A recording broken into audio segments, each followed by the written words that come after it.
Okay, finally. Okay, we're finally on. Jeez, that took I don't know why that took so long. Yeah. But yeah, let's try the stream again. What happened? You're probably wondering what happened last time. Yeah, it was just some of what happened with the connection. I lost connection like 20 minutes into the film, so we're gonna have to start over. Let me just give it a minute, see if anyone. Because to be honest, the last stream no one showed up, so let's try this again. Let's see if anyone shows up for this one. Actually, let me do a testing here. See if the chat works. Okay, chat works. Is anybody going to show up? I mean, we're about to start. Just give it a minute.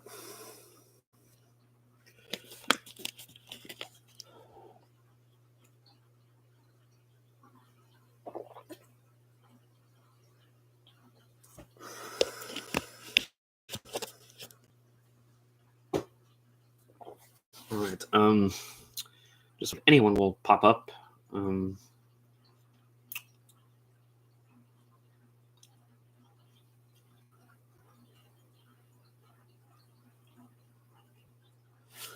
hmm.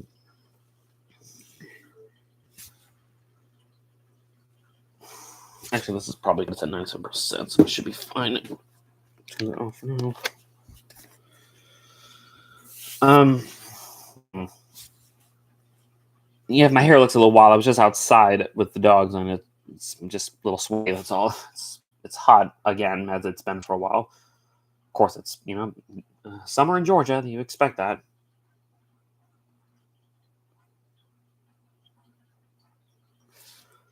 Just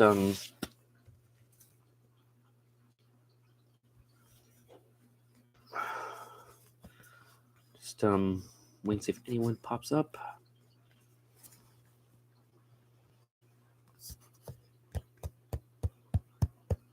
Anyone at all?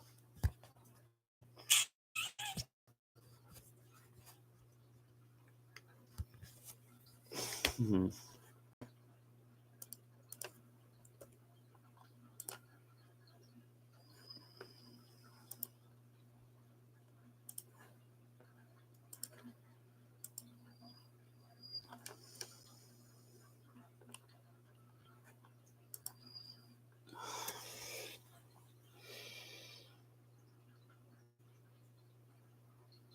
Hmm.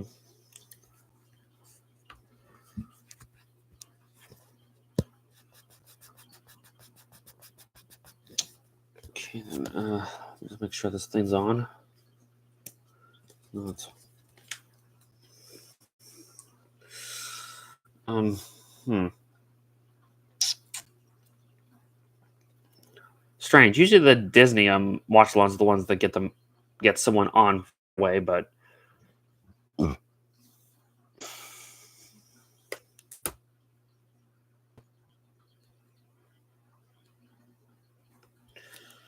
um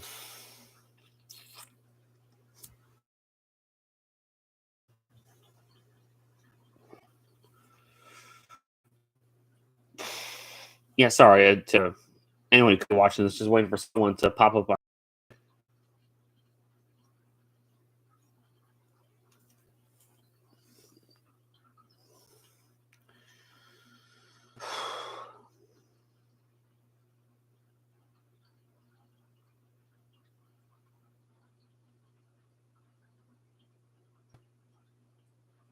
Hmm.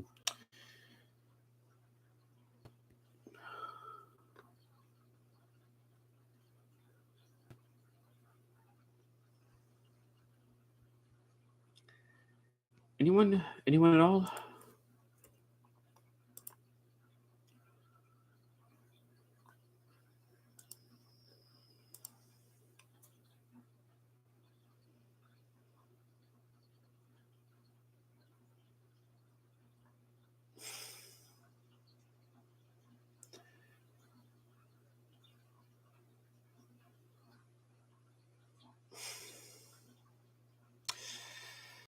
I mean, I guess I'll go ahead and get started. Hopefully, someone will pop up eventually. Anyway, welcome to another watch along. This time, our third Disney animated film in this series, and of course, I am not prepared for this. Hold on a second. For some reason, yeah. Anyway, for those who don't know, for me, my favorite Disney film is Fantasia, which also happens to be one of my all-time favorite movies. It's just, I would say, is the closest thing to a masterpiece that Disney Animation Studios has given us. But yeah, I mean, so I figured, I guess we'll go and get started. Hopefully, someone will pop up eventually. So, in three, two, one, go.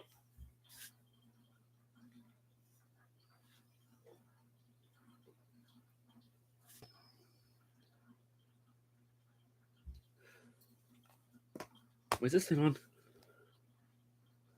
Oh, hold on a second. Apparently, I forgot to turn on the transponder.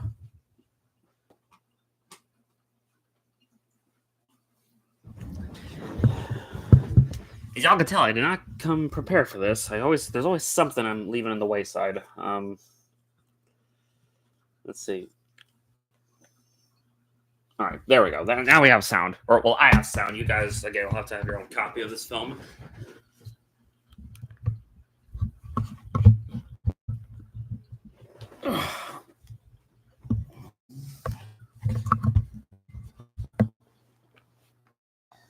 Get back and relax while we watch this. Also, y'all can see the timer better.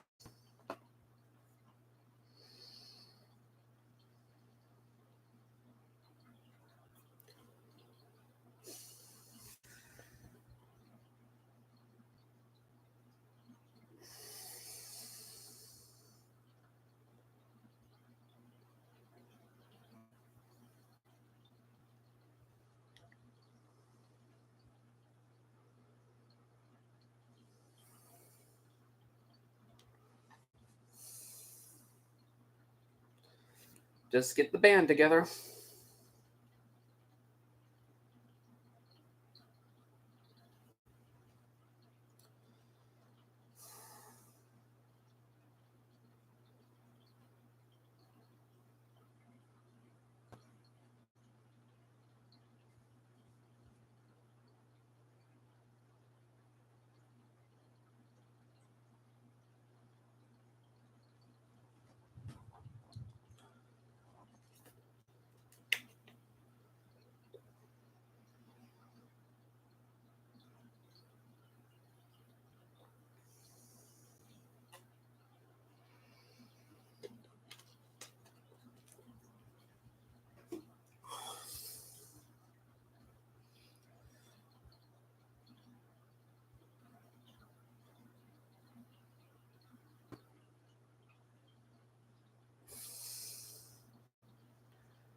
Takata and Few, our first segment.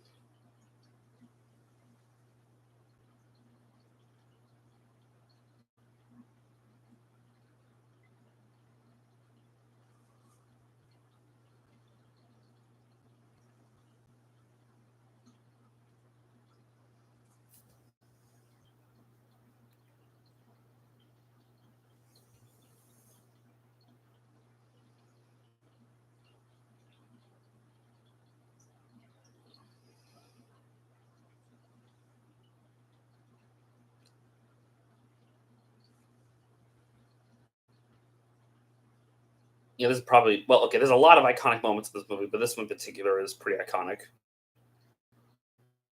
especially for film enthusiasts like myself. I was going to sneeze for a moment.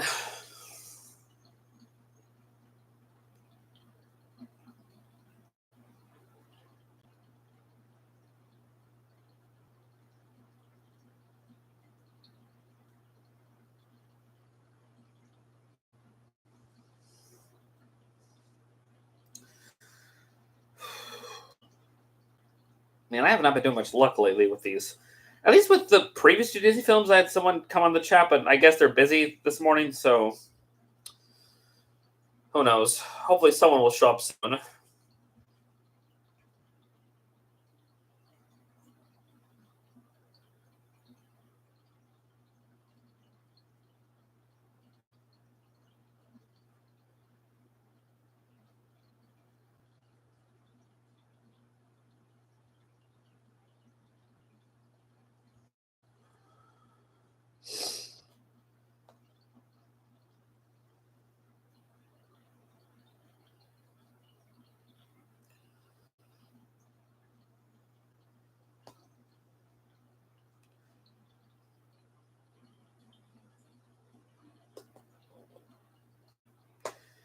I guess you could say this film, at least in terms of feature-length films, it's one of the first for Disney to use animation and live actors together. Kinda.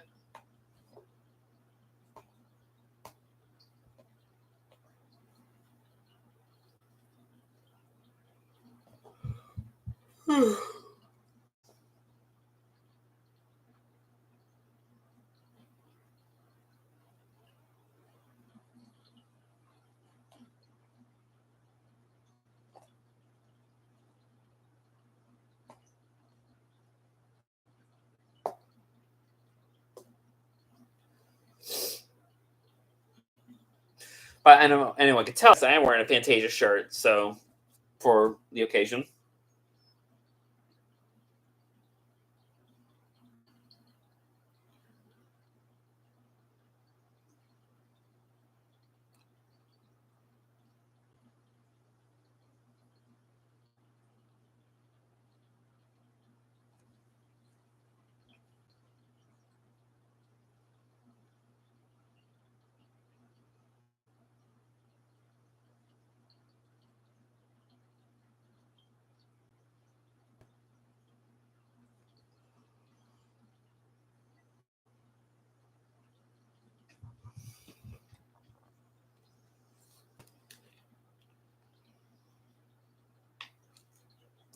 Sorry if I'm not saying much. It's just that there's no one in the chat box at the moment, and there's not really a whole lot to say at the moment. Just kind of watching their band do their thing, and everything's blood red at the moment.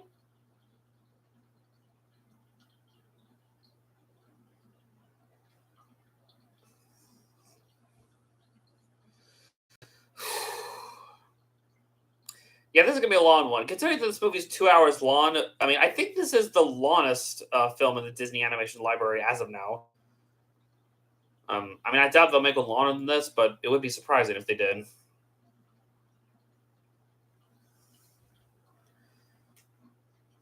And I guess at the time, this would be considered the longest feature-length animated film. I think at the time, because most anime films back then were like what, an hour to an hour and 15 minutes. I think back then.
it is impressive. Again, it is impressive how they're able to sync the music up with the animation. Like that's what really is the most impressive thing about this movie, and which must have not been an easy feat back then. Obviously, this was long before computers and stuff. So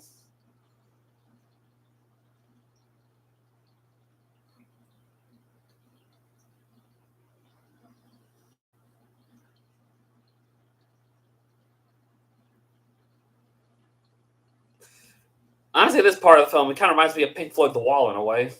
I wonder if Pink Floyd was inspired by this film in some way.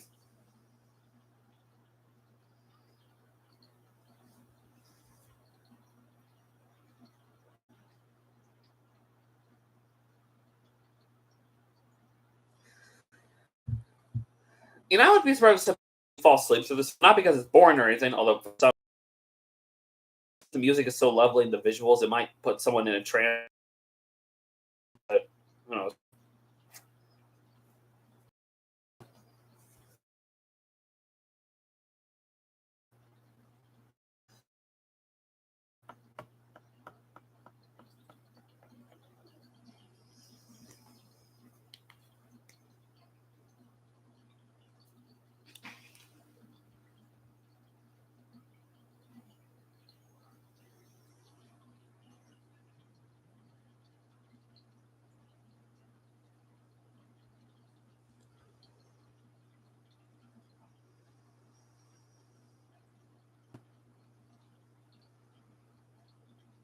Okay, now this looks like something out of Pink Floyd: The Wall with the red hills, the red dunes, I guess you could say.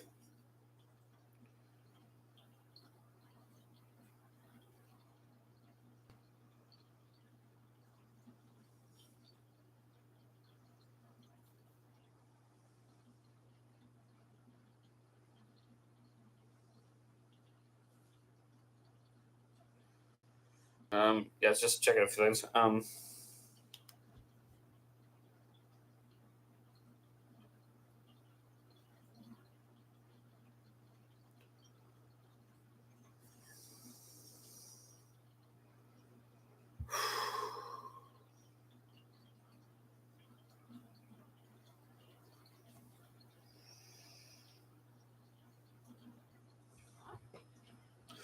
It's a very abstract film to say the least, but that's what I like about it. Like, I'm not usually the biggest abstract fan, but something about this movie does it. I guess when it's done in animation, it's more intriguing than if it were a live film.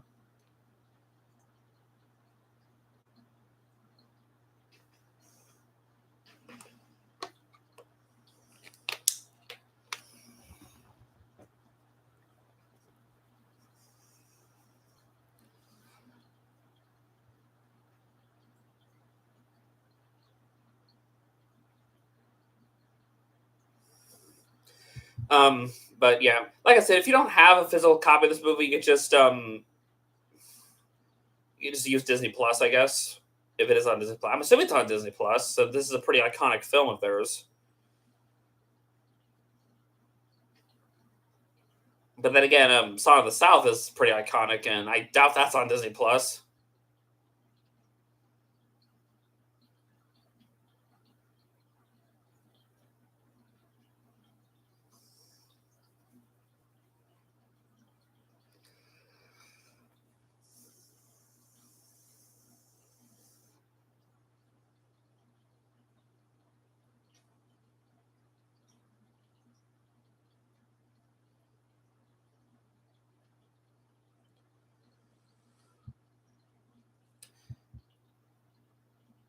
I mean, that was the first segment. Pretty impressive.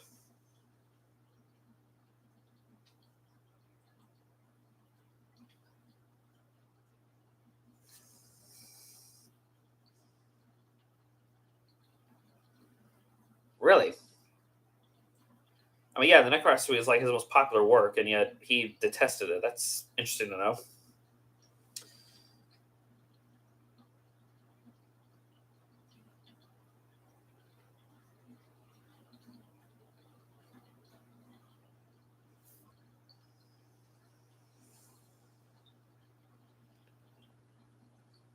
What's that supposed to mean? There's nothing less than the Nutcracker. Like, did you kill it? Burn it? Whatever you. But yeah,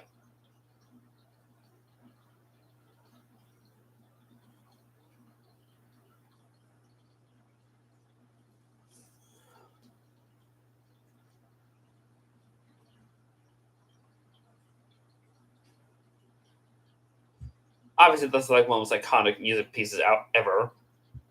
I've never been a huge Nutcracker fan. I won't deny the music is pretty famous, and it is a nice melody, or series of melodies, I should say.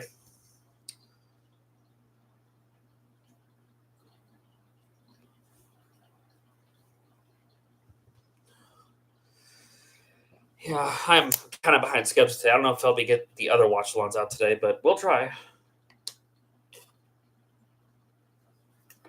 Because after this, I have David Lynch's Dune, and then the next 4 episodes of Avatar, and the next episode of Chernobyl. So we'll see. We'll see if I have time. Because I'm supposed to be going to the movies today with my dad to see Superman. So depending on how late I'm back, I might have to do one of them. Maybe, who knows? We'll see.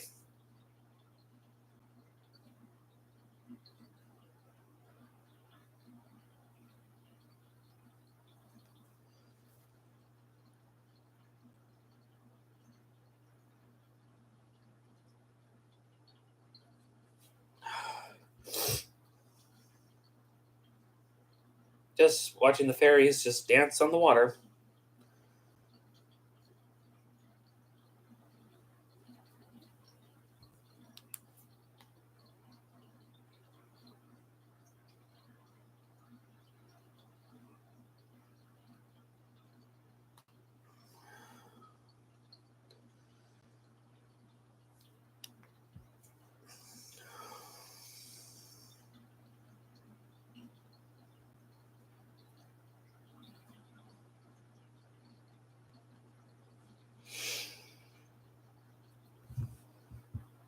I've said this before, but again, it is impressive that for a film from 1940, the animation still holds up incredibly well. I mean, like how the amount of detail to it, especially like this bit with the spider web and the morning dew, like how they had to, how much time they must have took to animate all that. It's beyond me. It's this kind of animation people nowadays just take for granted and don't realize how incredible it is.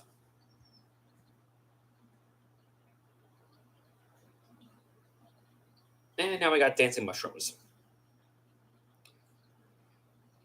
I wouldn't be surprised if this is one of those movies that were more popular in the '60s because of drugs.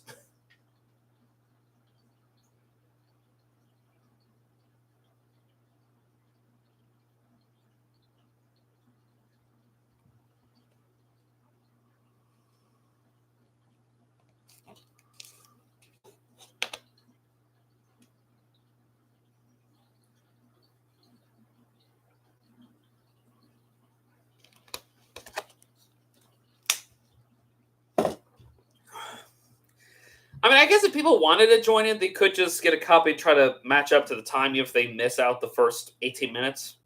Just saying. You could do that too if you want.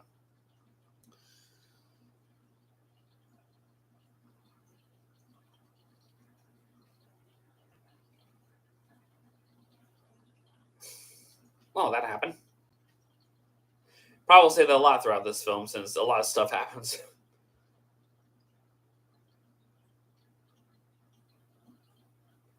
But yeah, now we got flower petals on the water.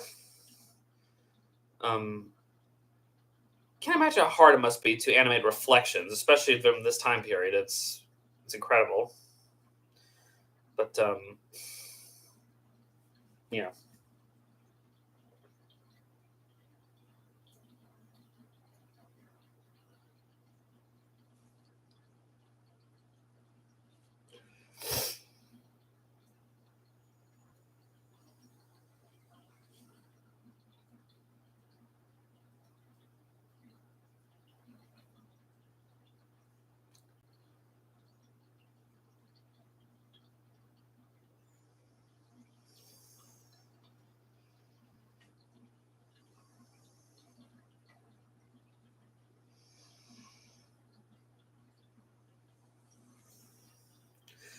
just watching the flowers dance in the water some more.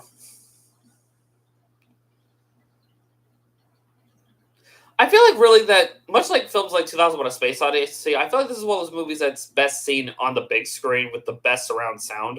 I think that's how you get the best experience with this film.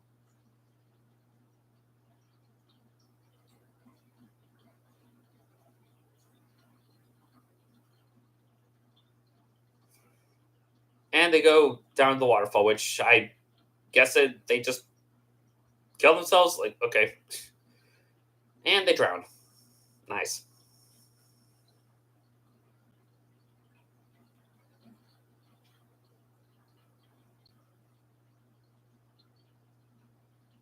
And now we get the dancing fish, who look like they'd be related to Cleo from Pinocchio. That's what they kind of remind me of, their art style. I won't be surprised if they reuse Cleo's design for these fish. Just give her longer, fins and tail fins and everything.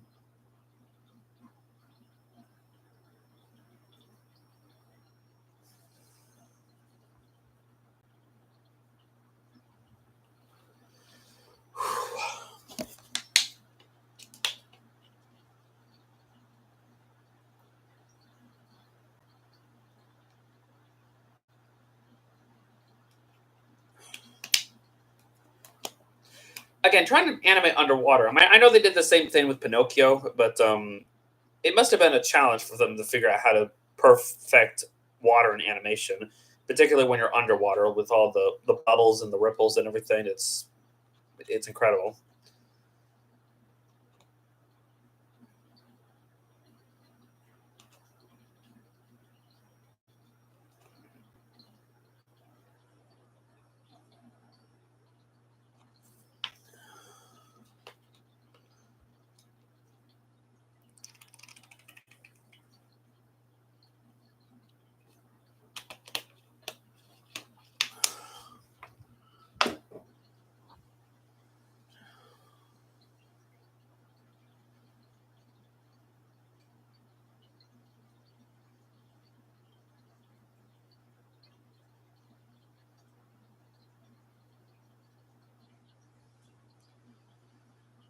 And they form a flower. Nice.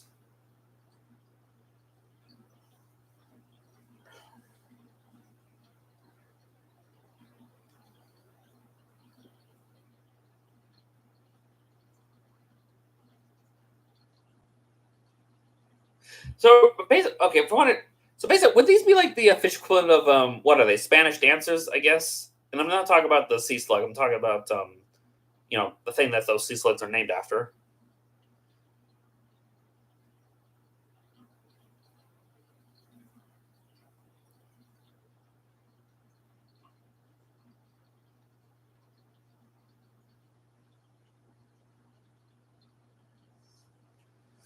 So yeah,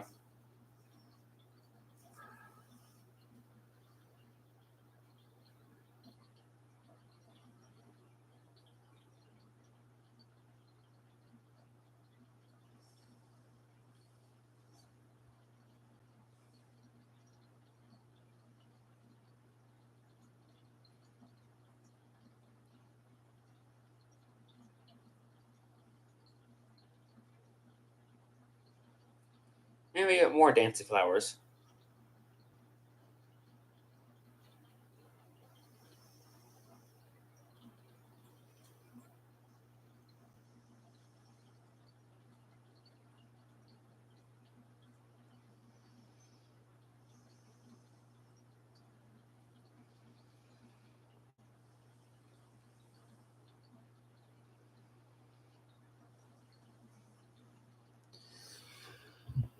If I start dozing off again, it's probably because I didn't get a lot of sleep last night, and again, this is one of those movies I imagine you would end up falling asleep. Not because it's boring or anything, but because well, the music itself might put you to sleep. Well, not this piece. It's more lively and exciting than previously.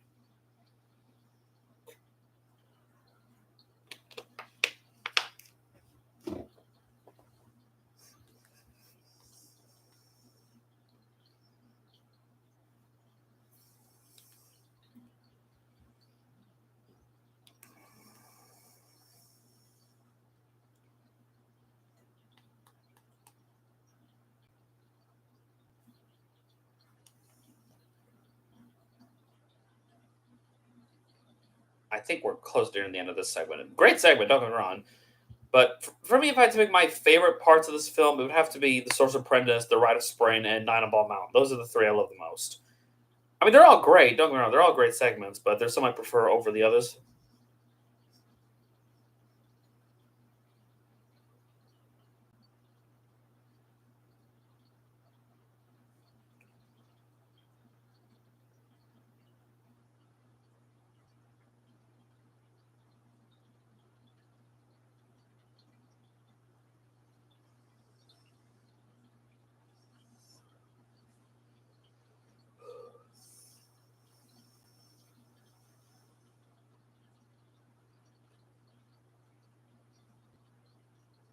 So these were the fairies that came out long before Tinkerbell, huh?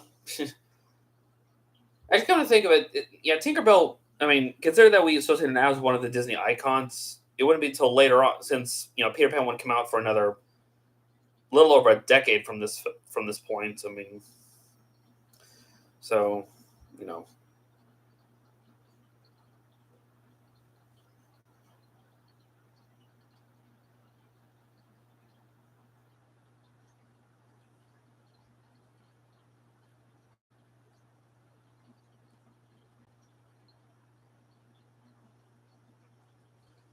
and here's another iconic piece of music that at least when people think of the Nutcracker Suite, this is a music piece they tend to think of a lot.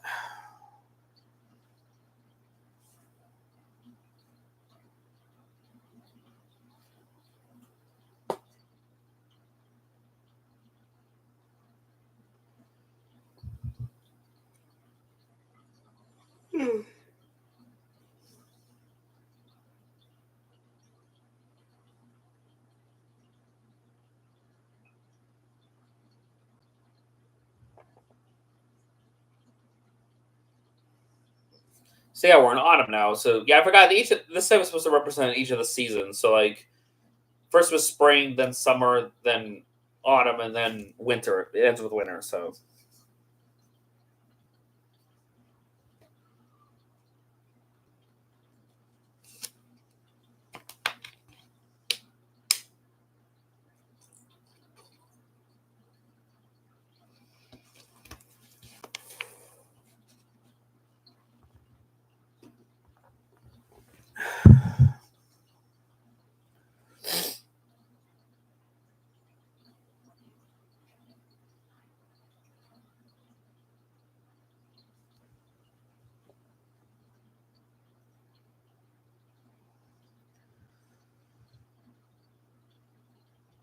now we get into winter. So yeah, this is where it ends. So what's funny is that I mentioned this. I think it was in the Pinocchio or Snow White. It was one or the other. It was one of the other Disney watch ones. I mentioned that I grew up with those Disney Cinema VHS cassettes, and I ended up watching those before I watched a lot of the Disney classics. So some of this footage I remember mostly seeing used in those VHS. Like I remember it was like one of the Christmas ones where they were singing um I think they were doing Joy to the World, and they were using footage from this particular segment of Fantasia, at least for one of their backdrops. So at least that's what I remember.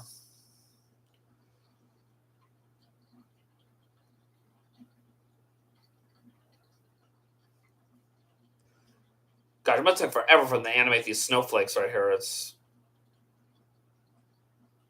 But it looks really beautiful.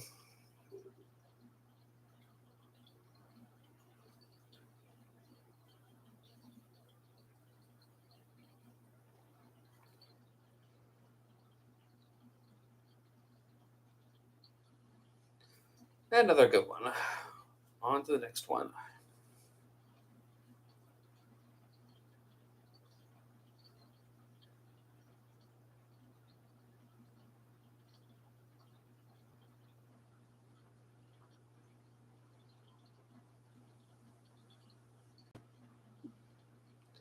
Ah, yes. Here we go to the most iconic segment from this movie, The Sorcerer's Apprentice.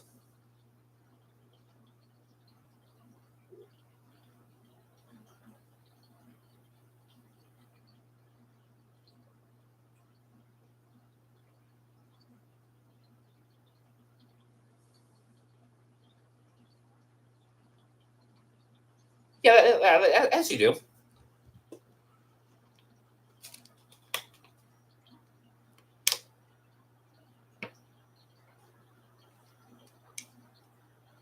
Yeah, way to go at spoiling what the plot's about.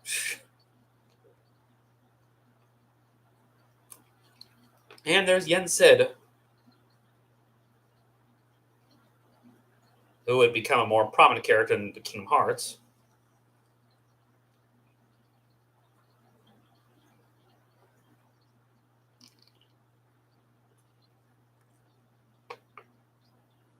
and Mickey Mouse. The first time he appears in a feature-length Disney film, and one of the few times he ever does, which is crazy to think that, despite Mickey being like the mascot of Disney, he's never really appeared in a any of the Disney animated classics as a main star. There's never been a Mickey Mouse theatrical movie, and that's what's insane. You think they would have done that for the 100 year anniversary, but of course they did.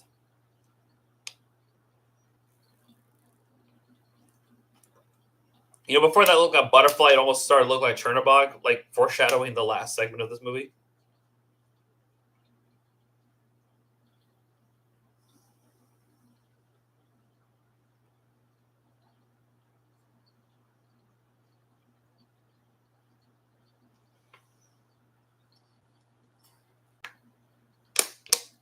Yeah, we're on the source. Okay, thought someone was going to join the chat for a moment, but yeah.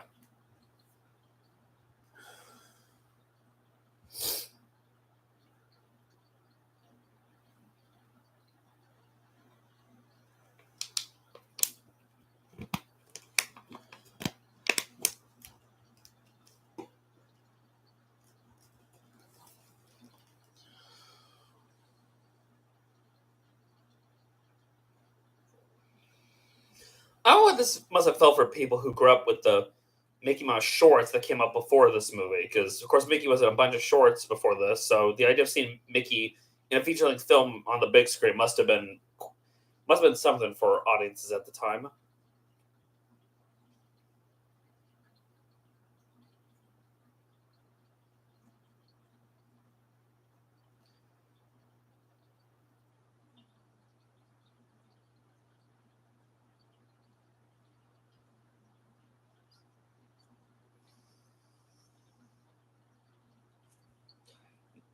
Another iconic music piece.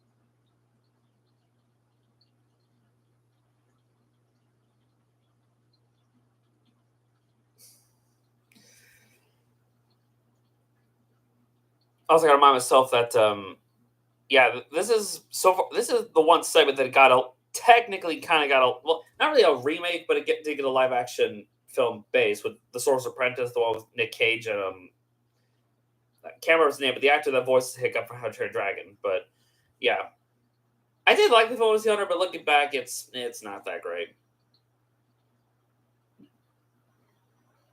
Speaking of which, weren't they wanting to do a live action Fantasia somehow? I don't know how you make that work, considering that. Well, I guess specifically they wanted to do Nine Ball Mountain, which I'd be terrified of what they would do with that.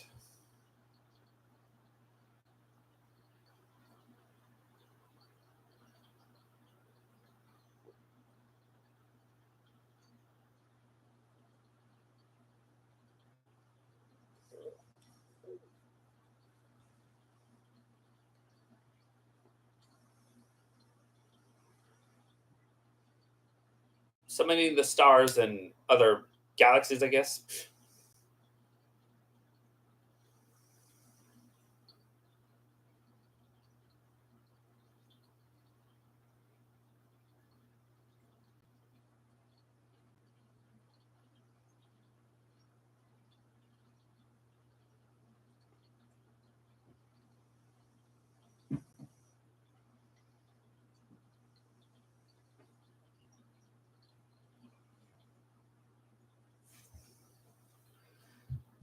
Great, Mickey. You have the ability to summon vicious storms.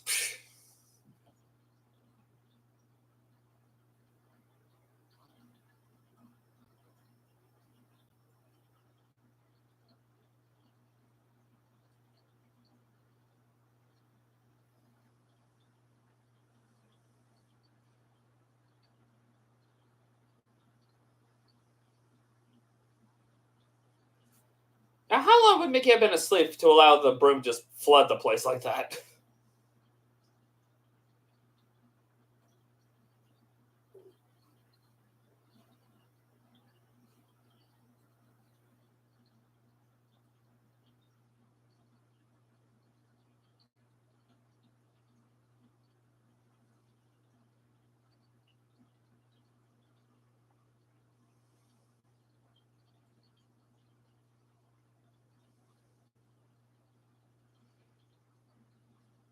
I know it's only a broom, but yeah, this is pretty brutal.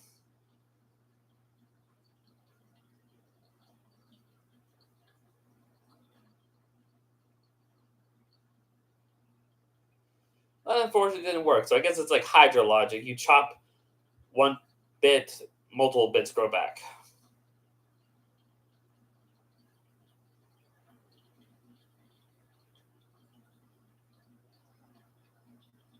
So it grew more buckets of water then?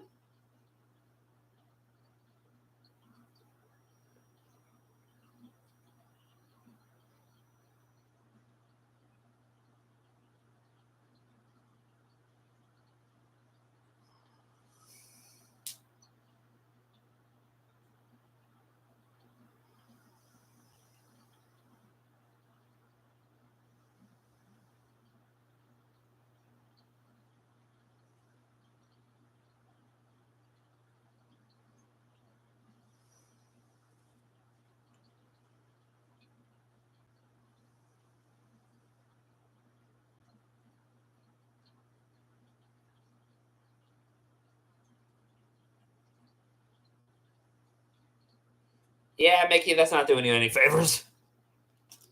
Yeah, ran out of water.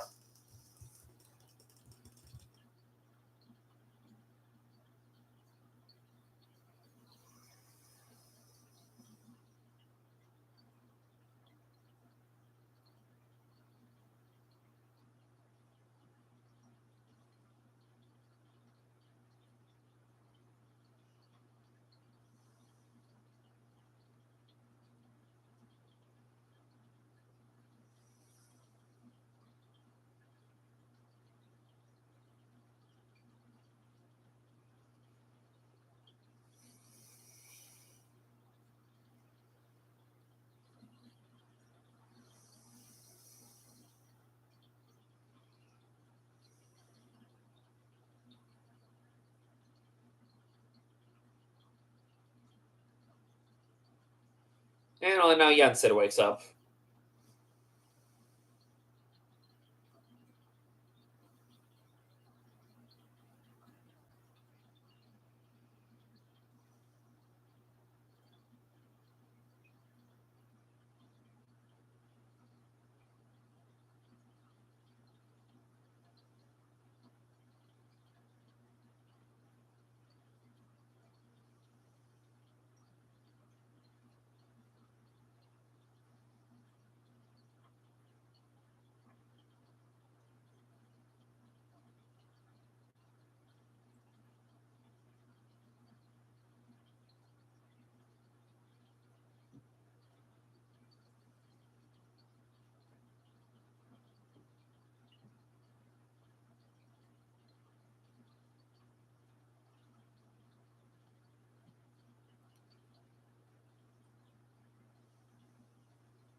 Yeah, definitely a great one.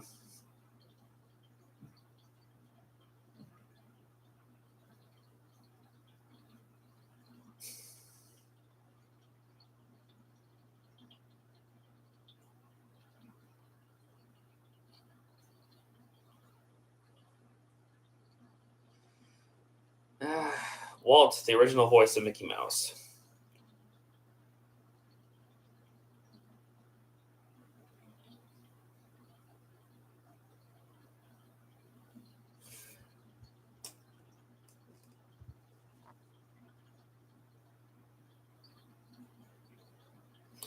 Now, was that scripted or did that just happen on set? That just has to keep it in the movie.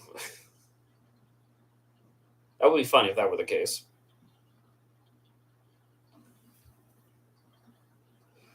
Here we go. The Rite of Spring. This was always my favorite as a kid for obvious reasons.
Not all of them.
Yeah, this was like I said, as a kid, this was one of my favorite shows because obviously I've always loved dinosaurs. So seeing Disney doing an animated film with dinosaurs, which I wish they would do again. I mean, well, yes, they would later do with Disney's dinosaur, but and Pixar's The Good Dinosaur, but yeah, neither as good as this.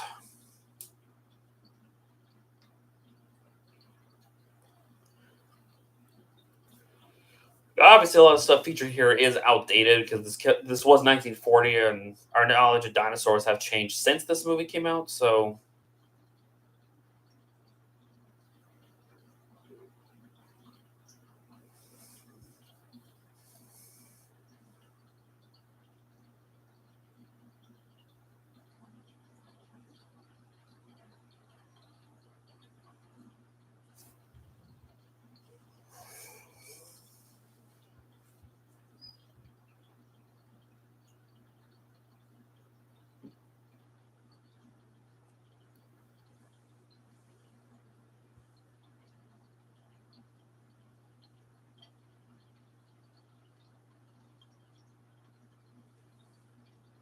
we're just in space at the moment, just observing the galaxies and stars and everything.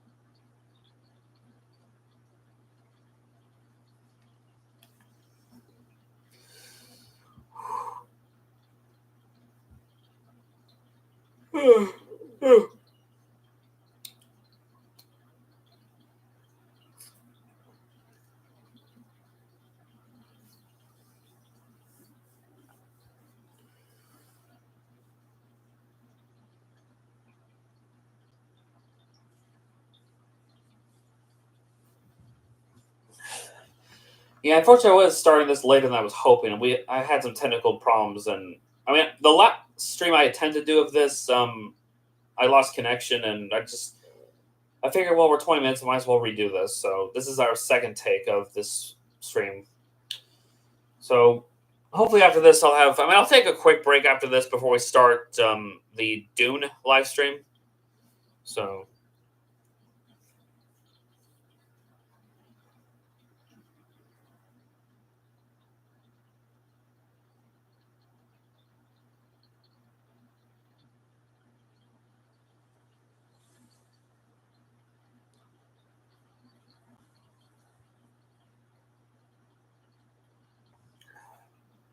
red skies, huh? Nothing but lava and volcanic activity as far as the eye can see. So basically, Mustafa.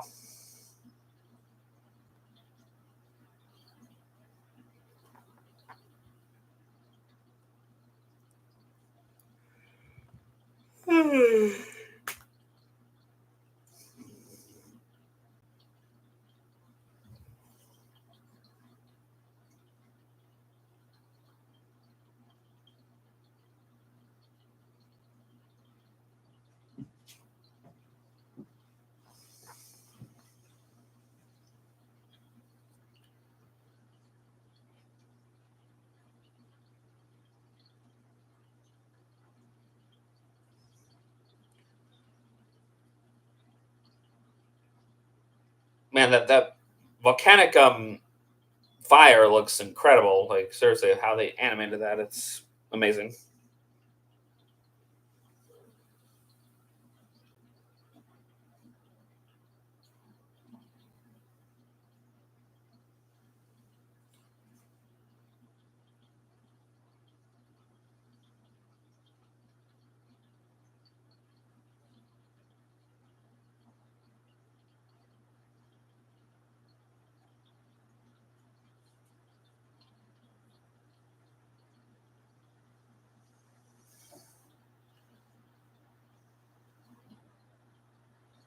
And they all decide to erupt at the same time, which that would be a nightmare right there. Having a bunch of volcanoes erupt all at once.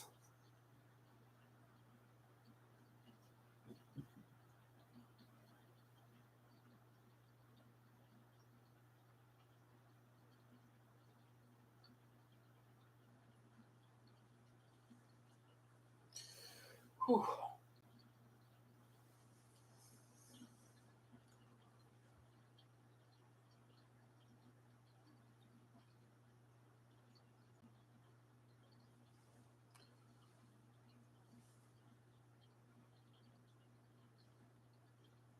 And more lava.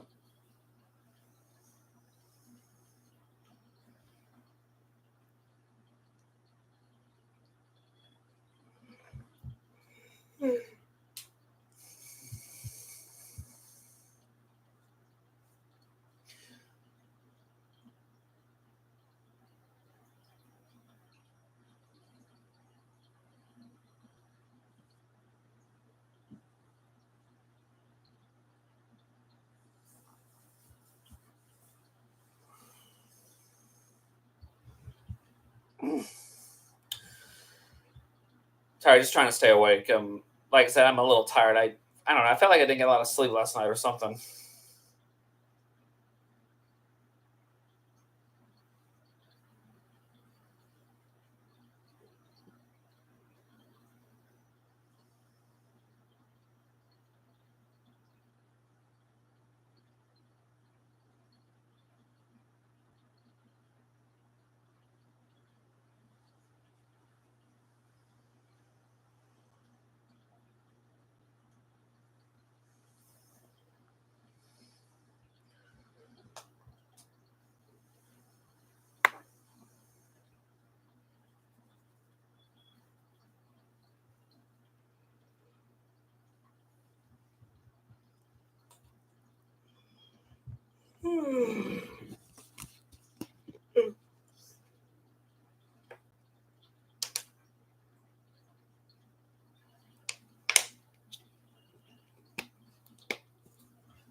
And now we're in the ocean where we finally see life. Tiny microscopic organisms.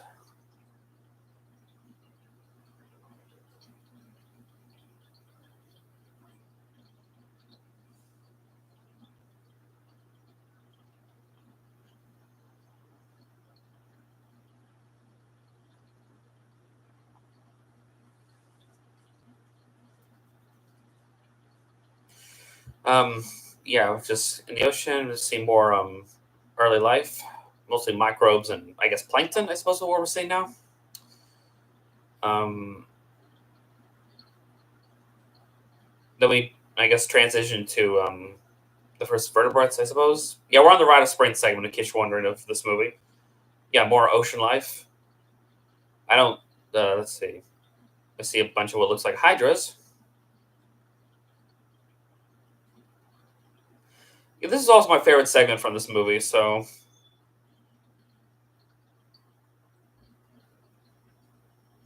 I will admit though, I think they just spent a little too much time with the volcanic stuff and just, but maybe they could have trimmed down a little, but still really good. But then again, I guess they were trying to sync it with the music, and that's why it took a little bit of time. Who knows?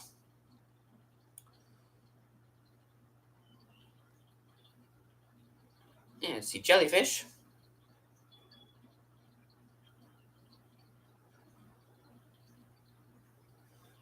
and some fish, actual fish.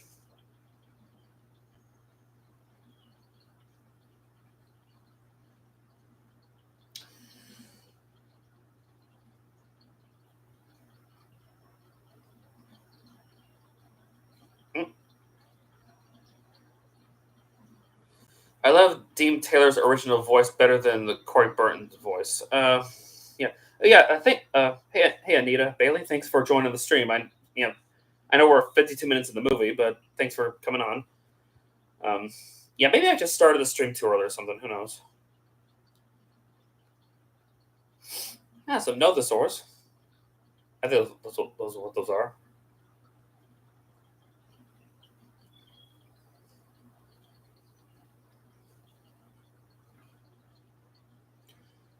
Some plesiosaurs. Like I say, I'm a dinosaur nut, so I pretty much know many of these species. And I guess the old outdated idea that plesiosaurs can haul themselves onto land, even though I'm pretty sure that was debunked a long time ago that they could do that. I gotta say, I love the design of the pteranodons in this part. They look really cool,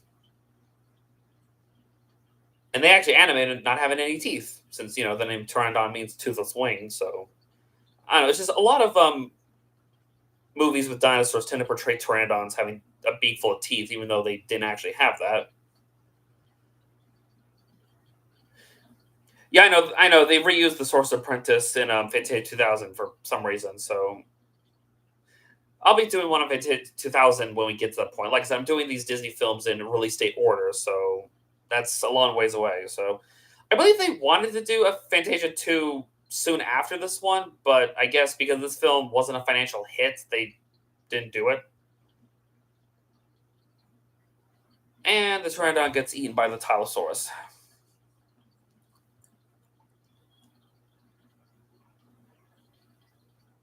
I got two people on it now. That's good. So yeah, enough of the marine life. Now let's finally see the dinosaurs in a really thick jungle. um,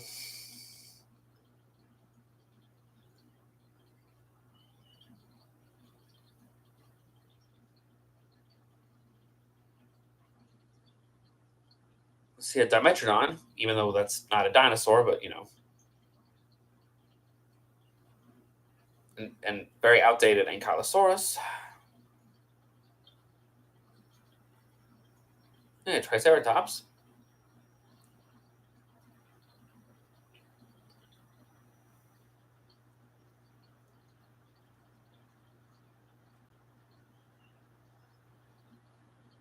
I guess that's an Archaeopteryx. I'm not sure.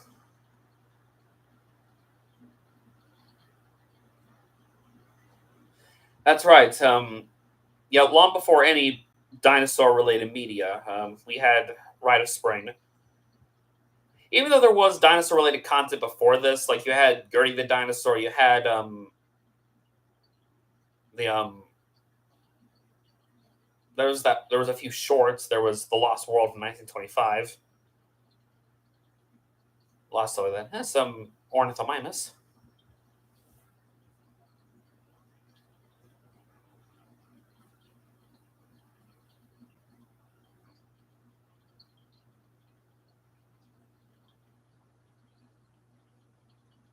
And a Stegosaurus dragging his tail around, like a lot of outdated depictions of dinosaurs.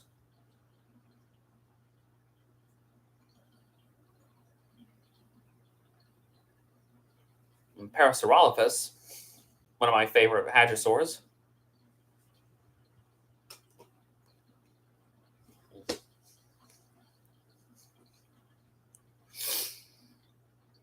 And some more Triceratops and its babies. Kind of looks like Sarah almost. Left from Land Before Time. Of course, this was long before that. Yeah, this was Disney's first film starring dinosaurs before Dinosaur 2000, which we will be doing a watch along of that when we get to that point. Some iguanodons, I think, maybe.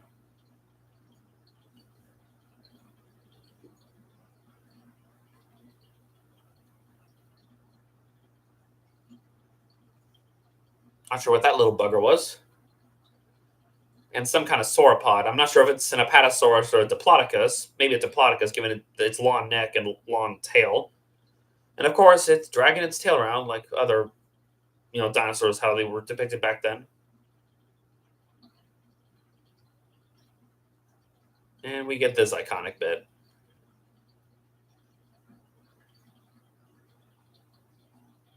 Tyrannosaurus Rex.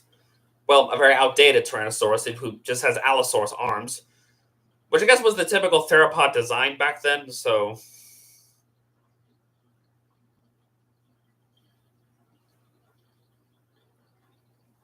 yeah, I mean, Sharptooth, you could argue, was more scientific accurate compared to this T Rex. So, of course, that movie was released in the late 80s. So,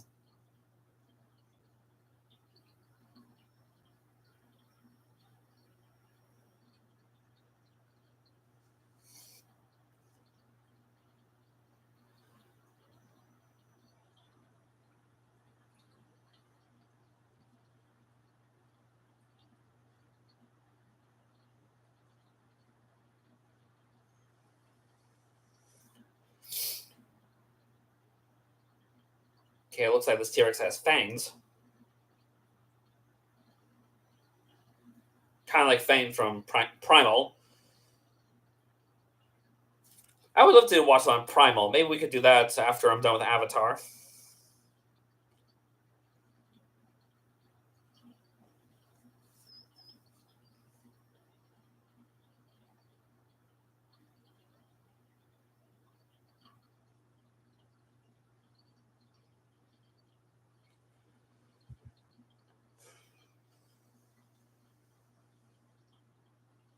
Poor Stegosaurus, but hey, that's life for you. Even the T Rex has to eat.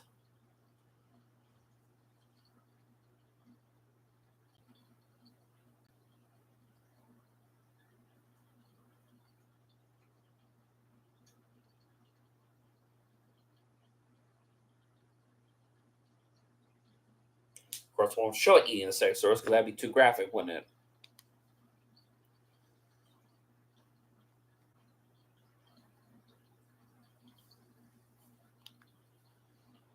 And now we get to the slow extinction of the dinosaurs, or how this short depicts it.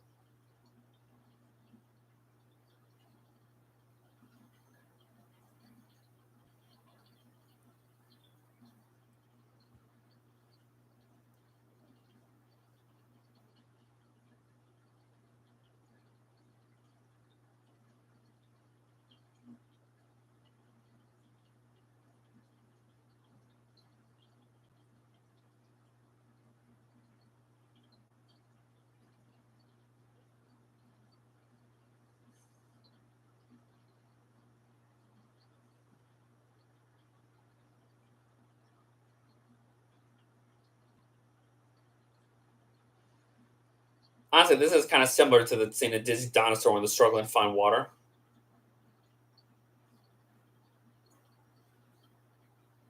I see your comments. It's just, but yeah, yeah, I know that Fantasia's T Rex was their first dinosaur villain. Not later on, but long before dinosaurs, Carnotaurus.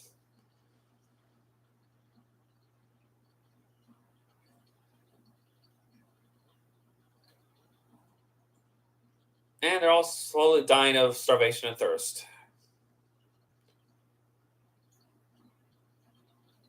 And I was stuck in a quicksand, I guess, or a mud pit.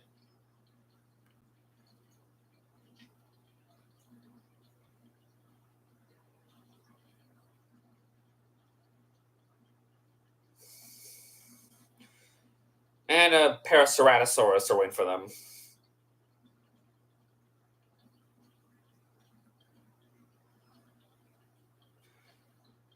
Even the mighty T-Rex succumbs to starvation and thirst.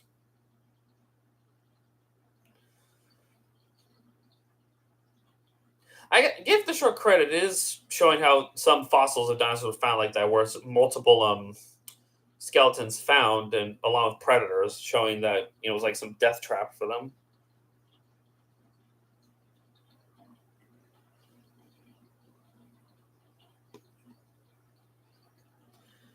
I guess so. Although I will say, I gotta say the fight between Littlefoot's mother and Sharptooth is more epic than the T Rex and Stegosaurus fight.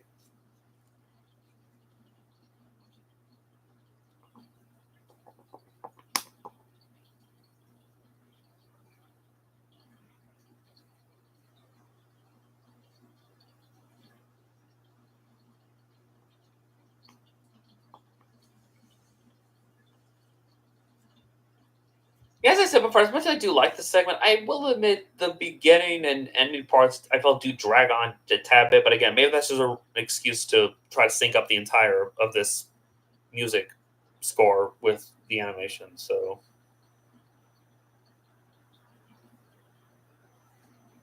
and then we get an earthquake.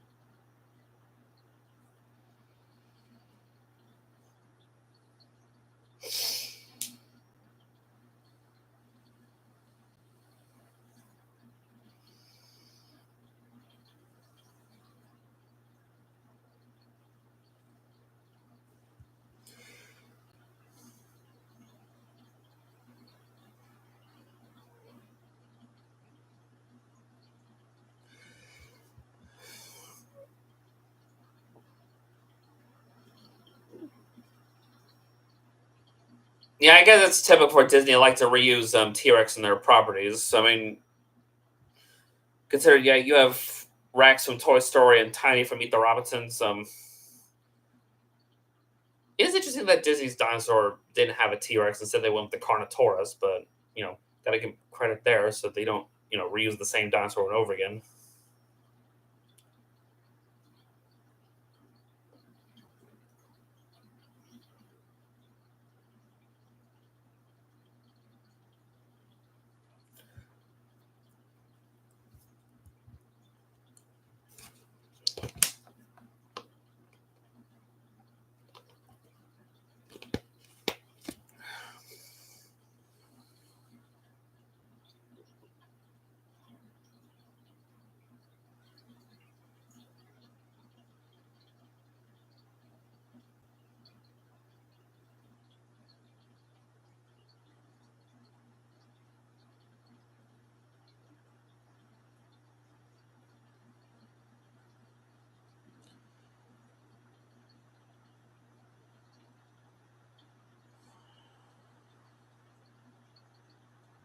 Okay, so now we're getting the Okay, so now it's intermission time before we continue on. Which, if I remember correctly, I think there's only three more parts after this because you have the the one with ancient Greece, you have the one with the dancing animals, and after that, it's Nonaball Mountain. So we only have less than an hour of this left. Like I said, hopefully I'll have time to do the other watch alongs today. So we're hoping. Well, I'm hoping at least.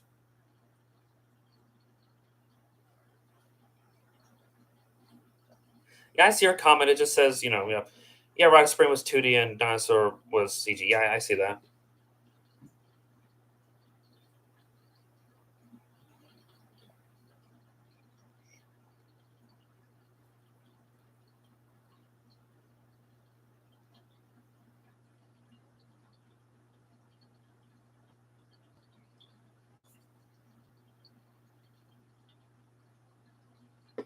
I guess at the time they weren't used to an animated film being 2 hours long, so they have to put in an intermission.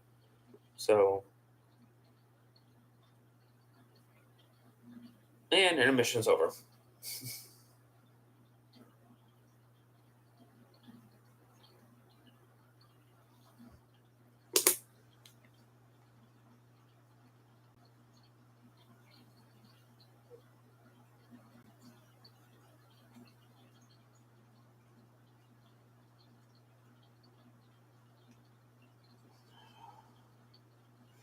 Yeah, that's right. Pastoral Symphony and Dance the Hours. Yeah, I forgot their names for a second.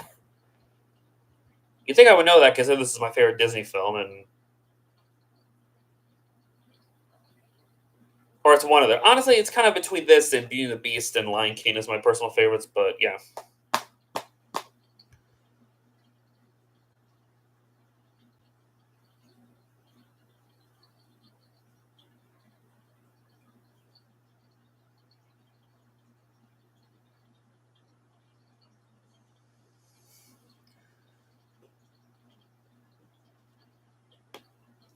yeah, you could say yeah before Hercules. Yes, Pastoral Sympathy was funny because long before Disney would make Zeus more of a good guy, this segment remembers that Zeus was a not a good person in the actual Greek mythology, as we'll see in a little bit.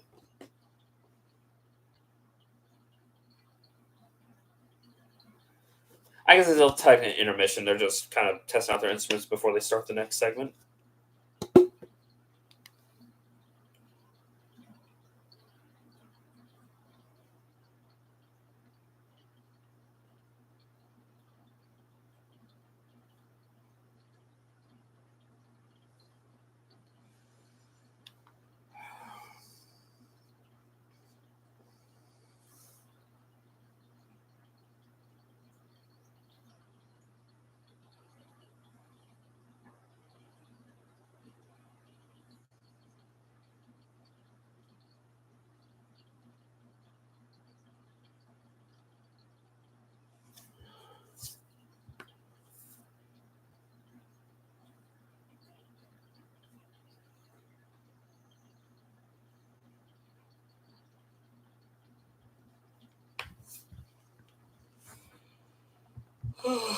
Hmm.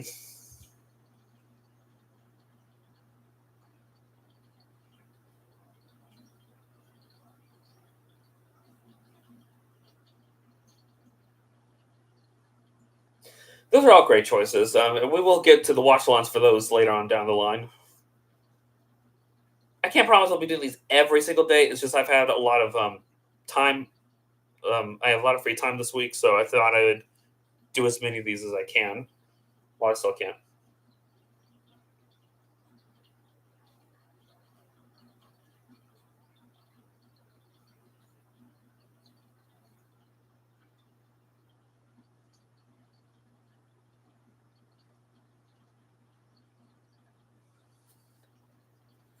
Is it? I mean, as short as this part is, it is interesting to see show how a visual representation of the sound certain instruments make.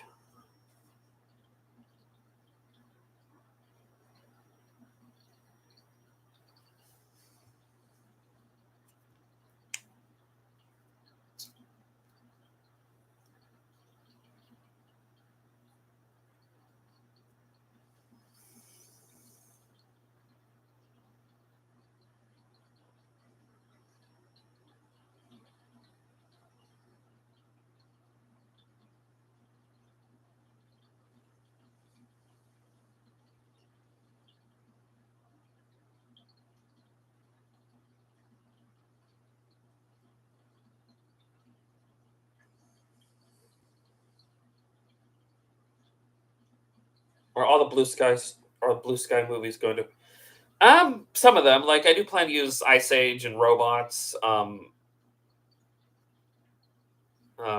Rio, I think I might be using.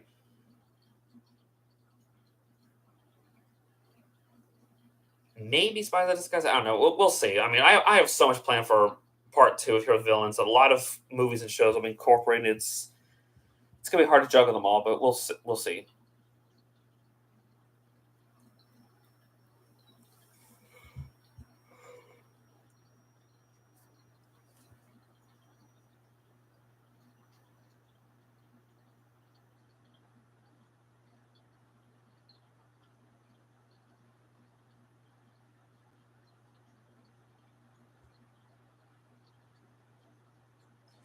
Epic, maybe Horton. I doubt it. I mean, like I said, I the problem with because I'm trying to balance out the Disney and non-Disney for the most part, and that means it limits how many non-Disney properties I can use. So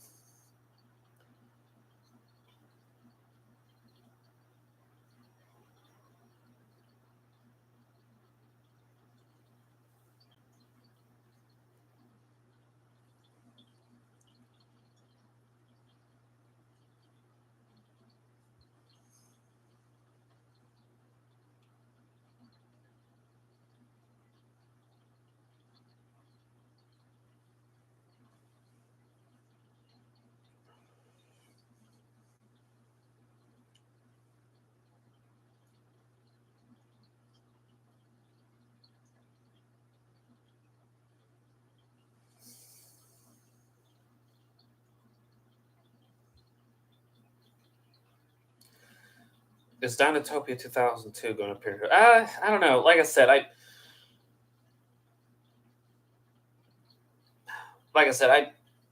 I'm not going to say everything that will appear. I want to keep some things a surprise, so it's best not to keep asking will being heroes villains because I want to keep some things surprises. Okay.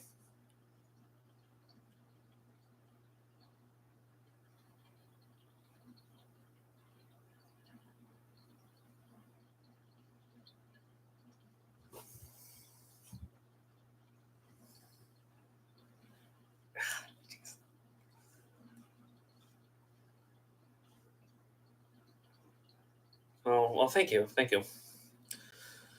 I do hope you enjoy this content. Like I said, this is a new channel. I'm just trying to do something new. I know people keep asking me about heroes and villains. It's been what over 4 years since the last round.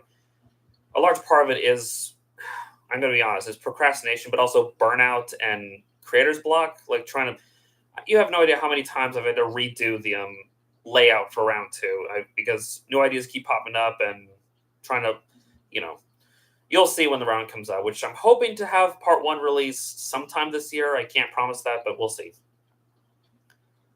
And little unicorns.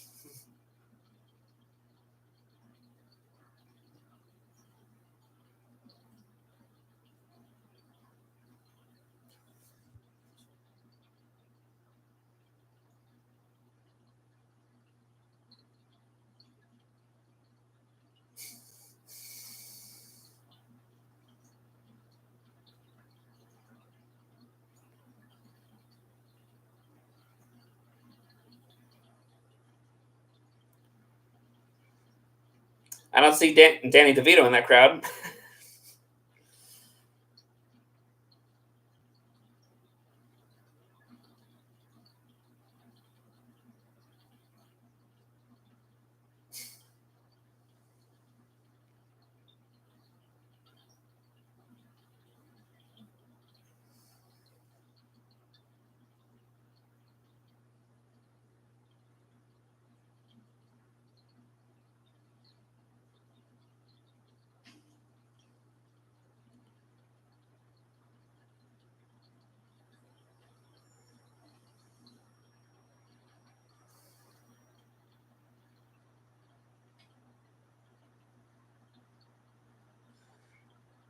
I don't know. I'm not sure. Well, then again, they didn't even appear in part one of Disney Heroes of Villains, so who knows? Like I said, I have a lot of characters planned. There's only so much I can incorporate and how much screen time I can give them. So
that's a Pegasuses or Pegasi or however you would say it plural.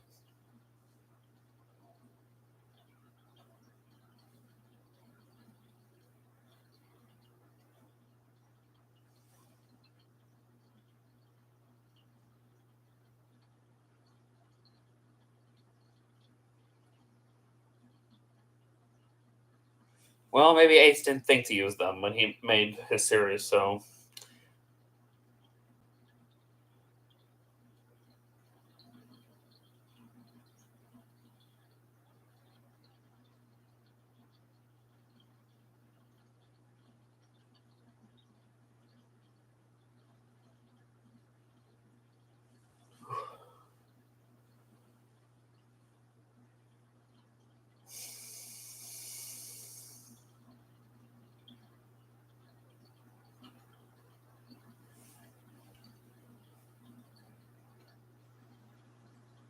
Yeah, the backdrops in this are beautiful. Like again, I can't imagine how much time and effort must it take to put this all together.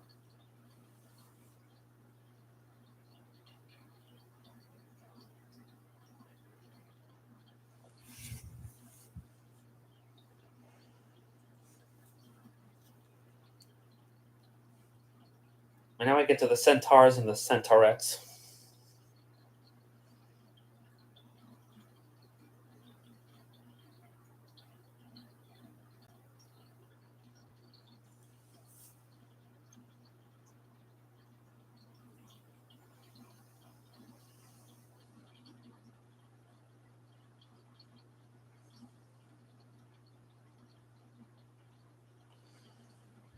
Yeah.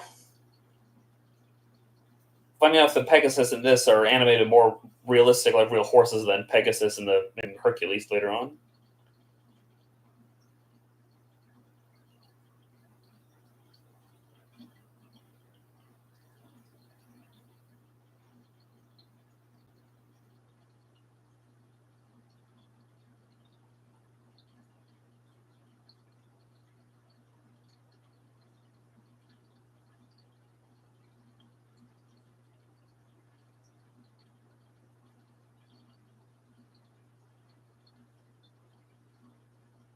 Yeah.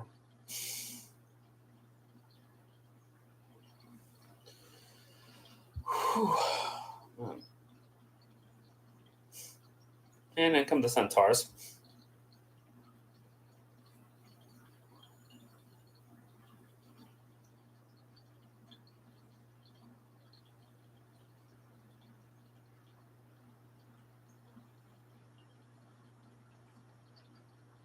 Guess give the centaurettes their hats. Don't know about that one, kid.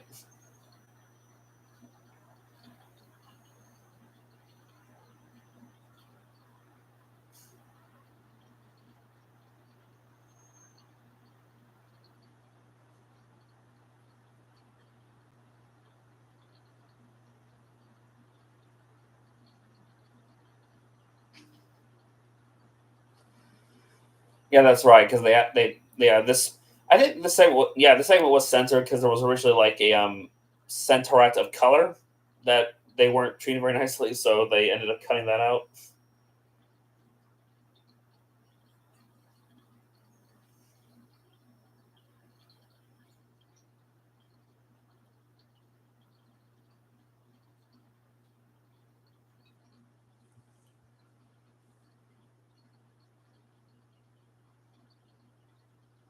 Well, here's a really stupid kind of immature question, but if someone was attracted to if a human is attracted to a centaurette or a centaur, whatever, does that make them a furry? Does that count? Even though they're like half human themselves, but I don't know. It's just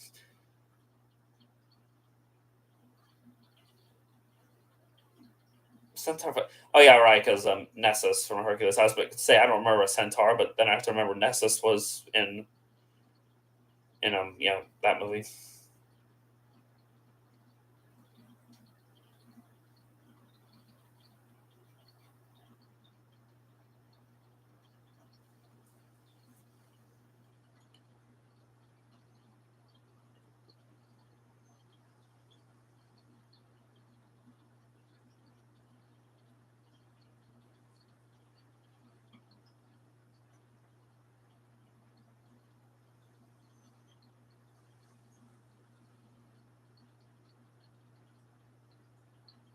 And the centaurs have much bigger feet than the centaurettes, which I guess makes a little sense.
And she's blue too. So that naturally they must go together.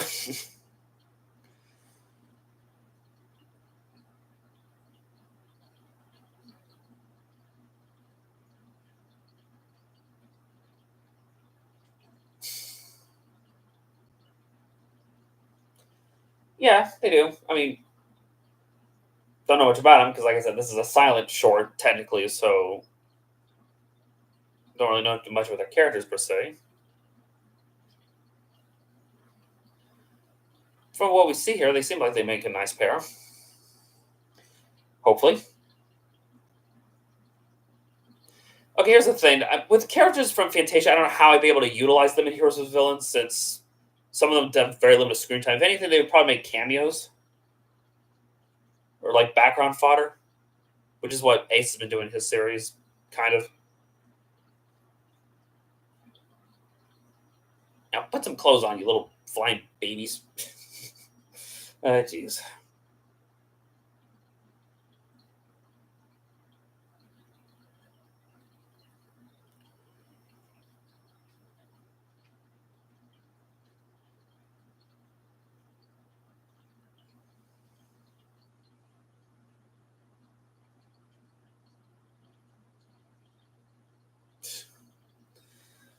Pervert.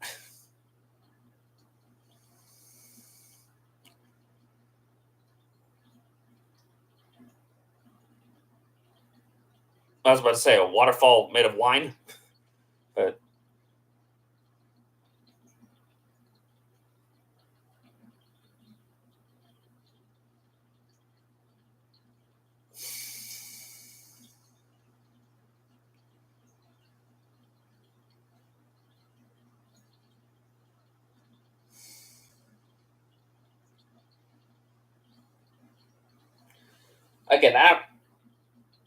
again, I don't know if Ace plans to use those characters in his series or not. I mean, maybe they'll make an appearance in part two. Who knows?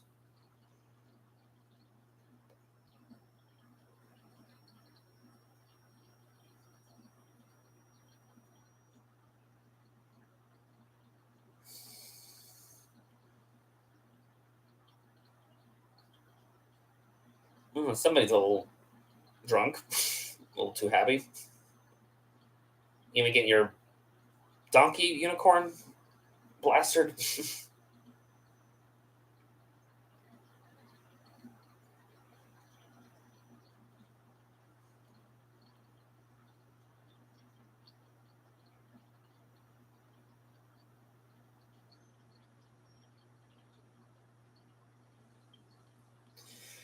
Yeah, that's something you won't see in a modern Disney film is people getting plastered. But I mean, then again, they did that. Actually, that's funny because it's between Pinocchio, Fantasia, and Dumbo. That's three Disney films in a row where characters get drunk. So that's kind of funny how that works.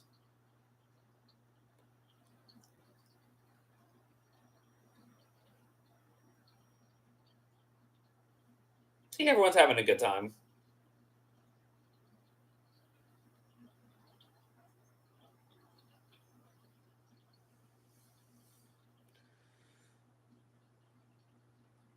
Well, yeah, the Zeus here is different than the one in later on in Hercules because if anything, the Zeus here is more accurate to how Greek mythology depicts him, how he was more of a villainous person, kind of like in the God of War games, which I wouldn't know because I never played the God of War games. But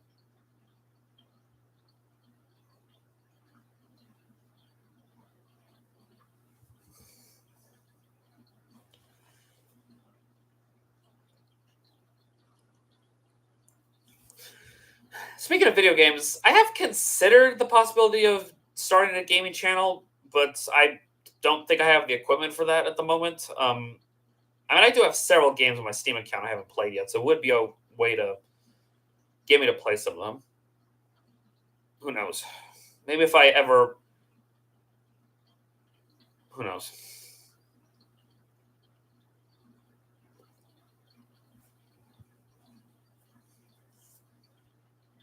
And in comes Zeus. Speaking of which,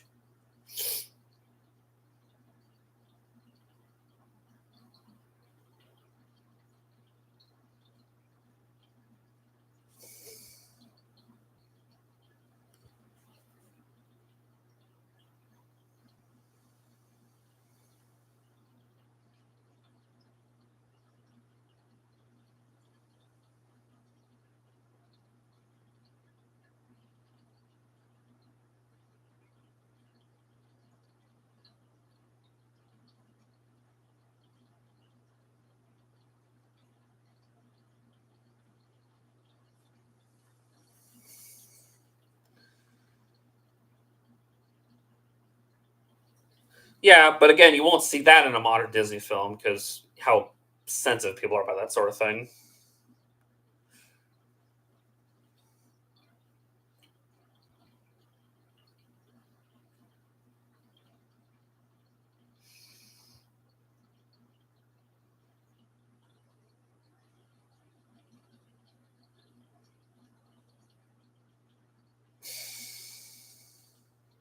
Yeah, Fantasia 2000, I think, was only like an hour and a half, where this is um right at 2 hours. I think because the segments were shorter than the ones in this one, for the most part.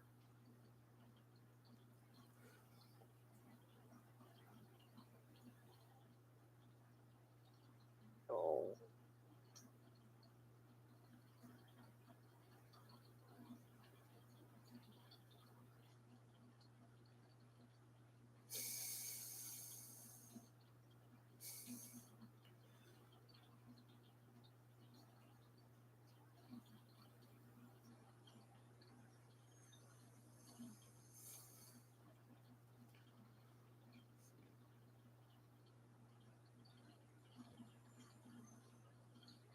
And there goes your wine.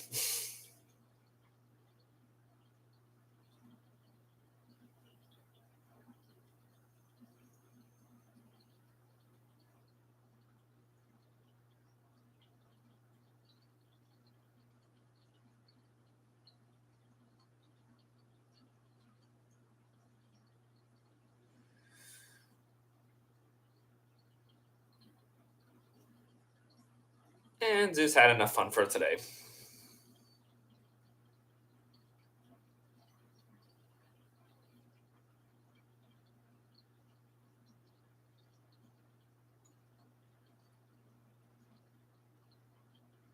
He just casually has those lightning bolts.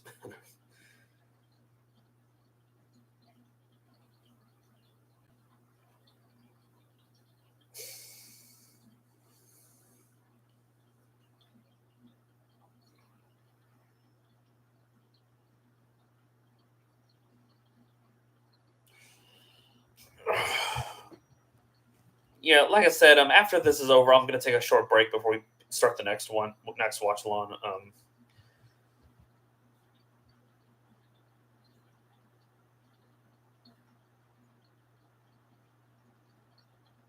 Yeah, I've heard about that. I won't be doing. I mean, maybe I'll do the Wild in the future for a watch along, but it won't be part of this lineup since it's not. I don't really count it as part of the. At least it's not listed on like Wikipedia. I know in the UK it is, but like you know,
yeah, just kind of viewing at the moment. Just this segment's over, almost over.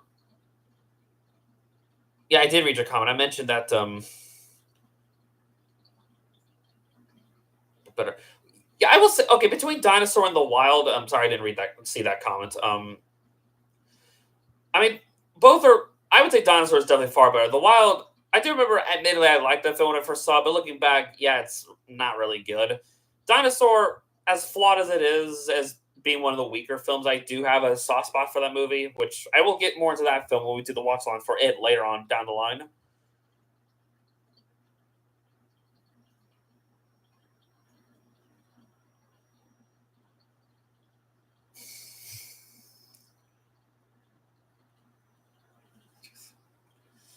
Whew. One second, I gotta.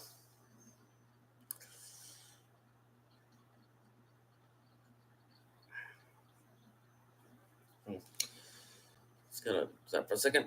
Readjust my headphones.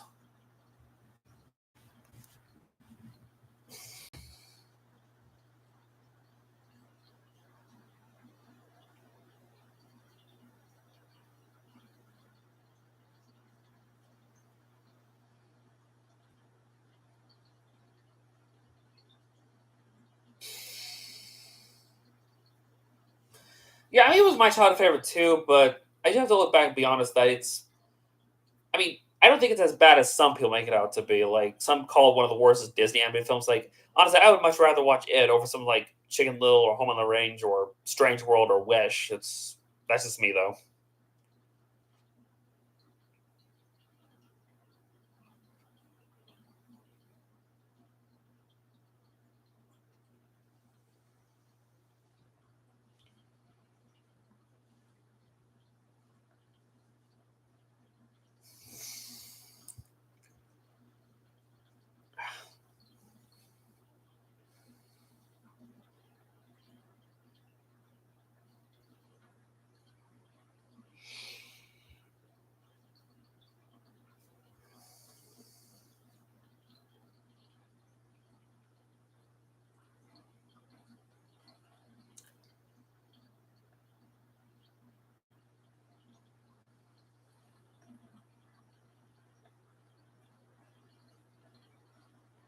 Kinda, except the flamingo segment in Fantasia 2000 honestly was kind of felt more like a silly symphony short than something you've seen in a Fantasia film. Although I guess this upcoming segment is also kind of like a silly symphony short, just not as silly.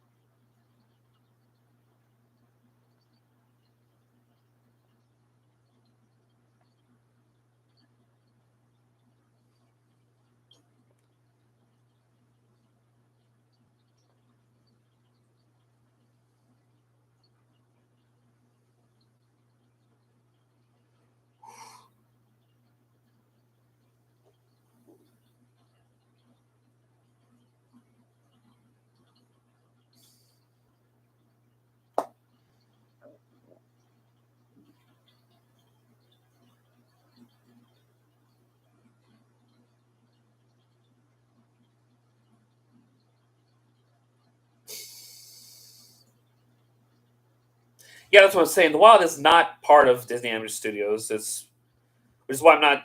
I mean, I may do a watch along sometime later, but it's not going to be part of this marathon. So, or it won't be in the playlist along with these Disney films. So,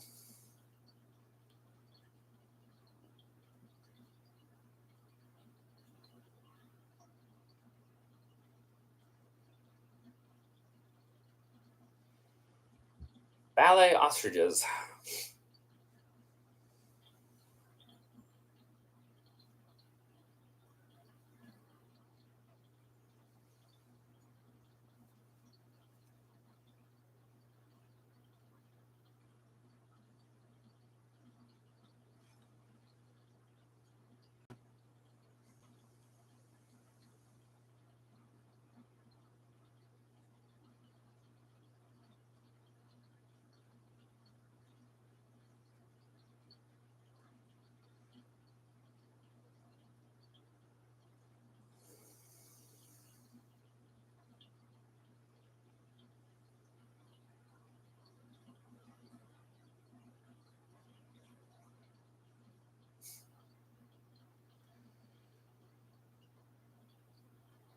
Yeah, I know the Wild counts as in the UK. So,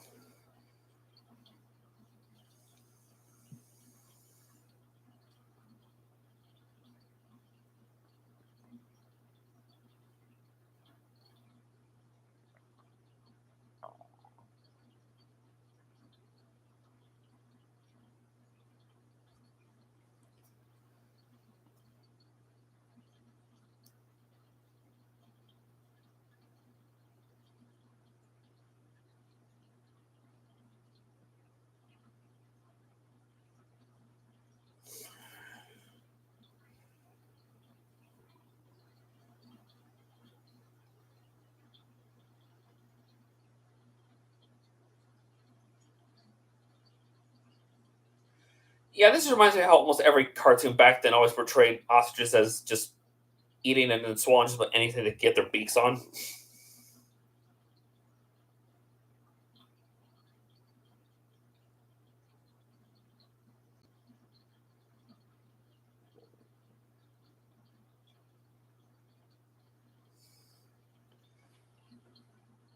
So basically, you're saying that they were originally meant to be in Fantasia 2000, but replaced with the flamingos.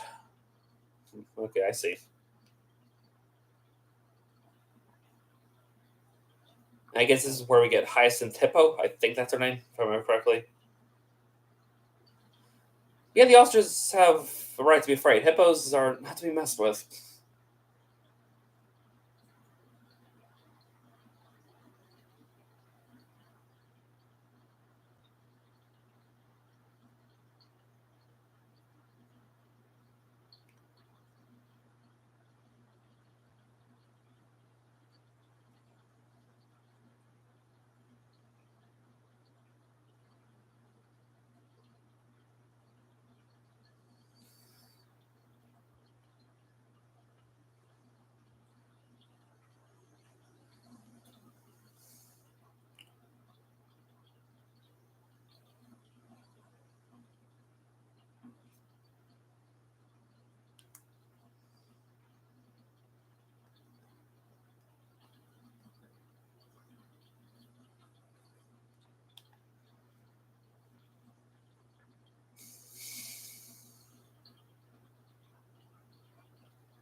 Madame Upanova is an ostrich name, and she's Yo Flamingo.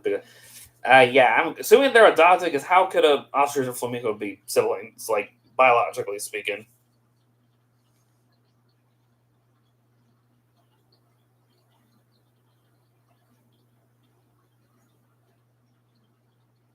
Yeah, that bed's about to buckle under the hippo's weight. And now we get the elephants.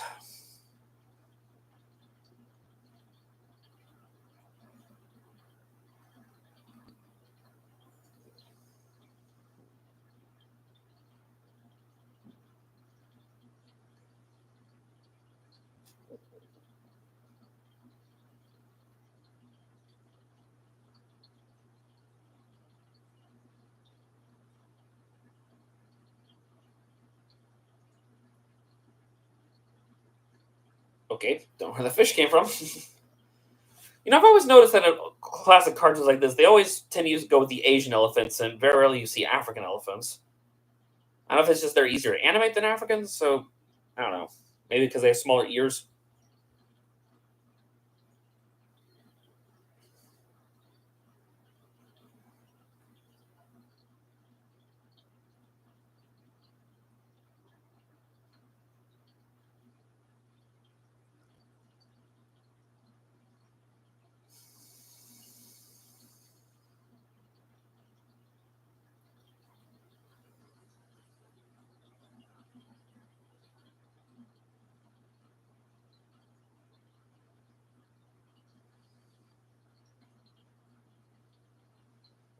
Don't know how a bubble can support an elephant, but whatever. It's cartoon logic.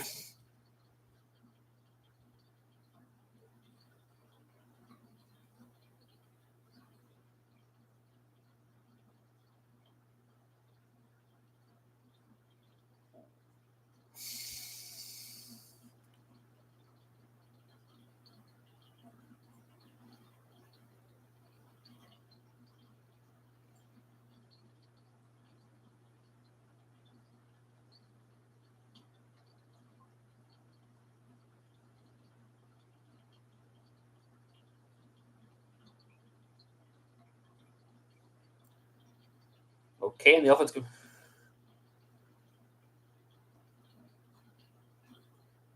I'm not familiar with that YouTube series.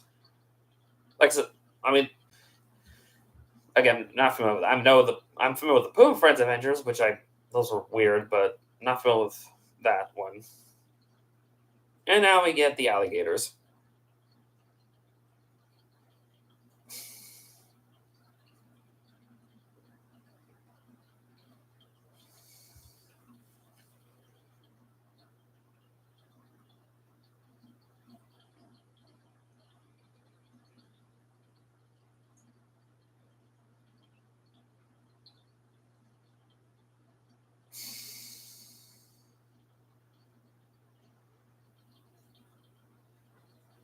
Yeah, I guess they would be the first Disney elephants, at least in terms of their feature length films.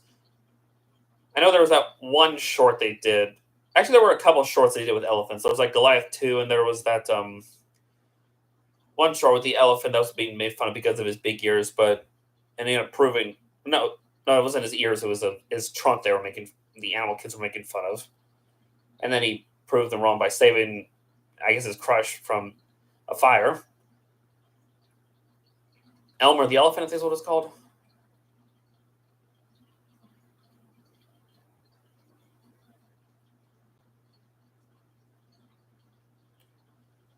Creeper.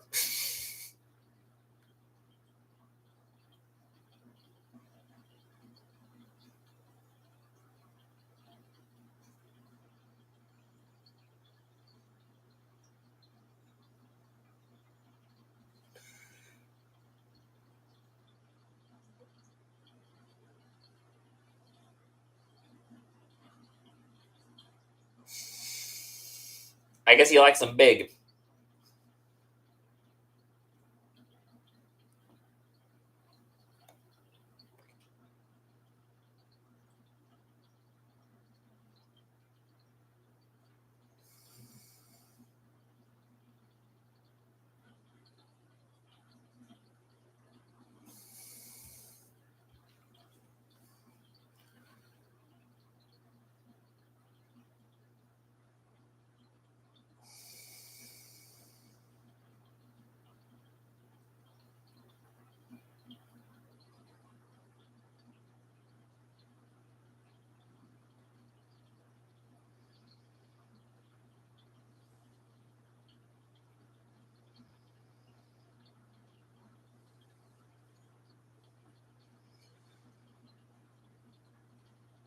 Yeah, Ben Alligator. I forgot his name for a moment.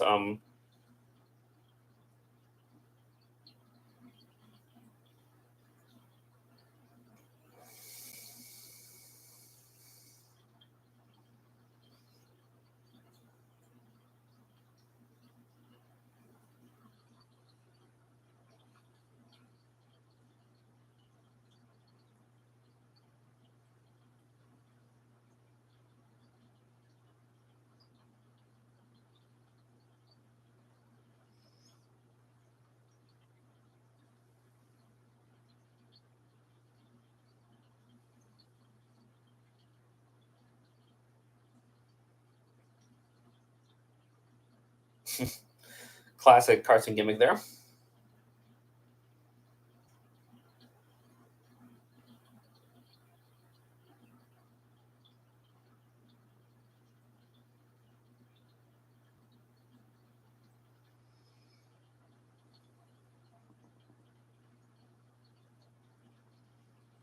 Yeah, I'd argue Dinosaur is better than the Good Dinosaur. It's at least it's consistent with its animation,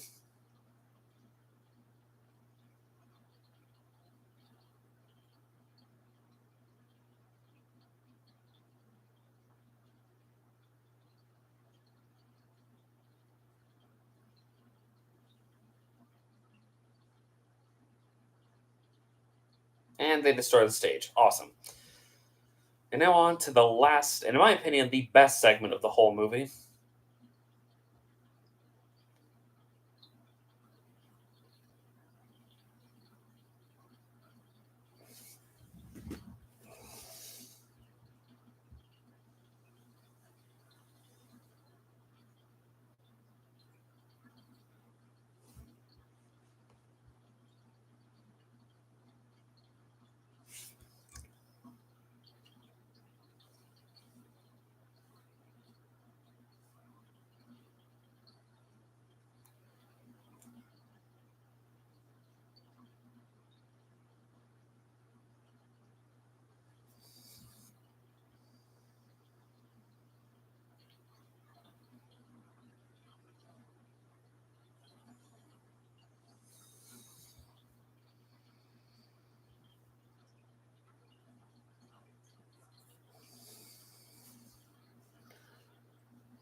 Yep, Night on Bald Mountain.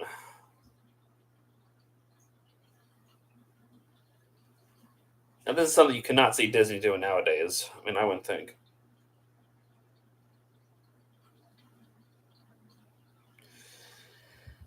I don't know. I mean, I've heard the little polar bear was all right. I mean, I never saw the movie, so I can't say. So maybe I'll check them out someday.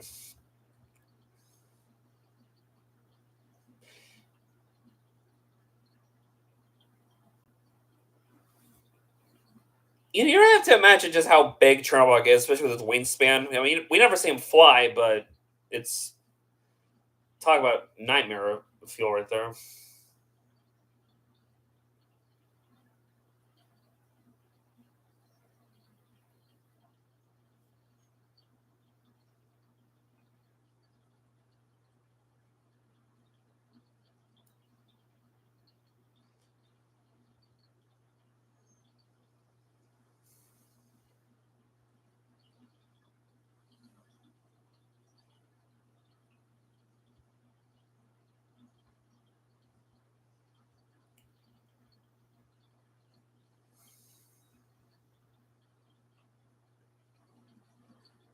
Yes, I know. I'm aware. Chernobog and Firebird are well, they're their own segment. So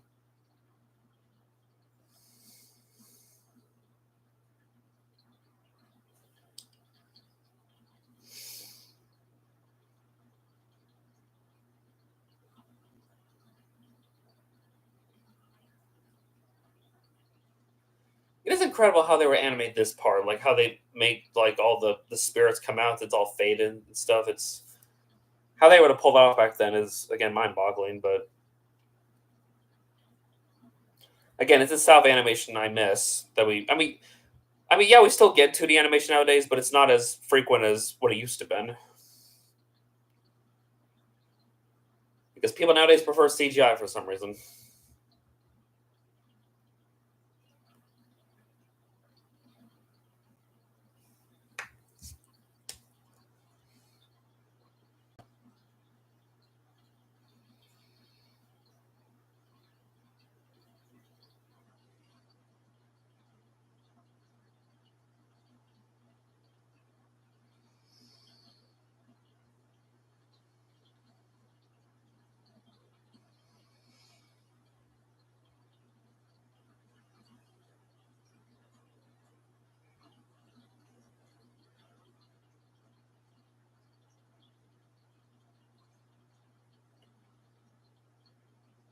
Yes, I'm aware they are the final segments in both their films, and ironically, I'd say both are best in the retrospective films as well.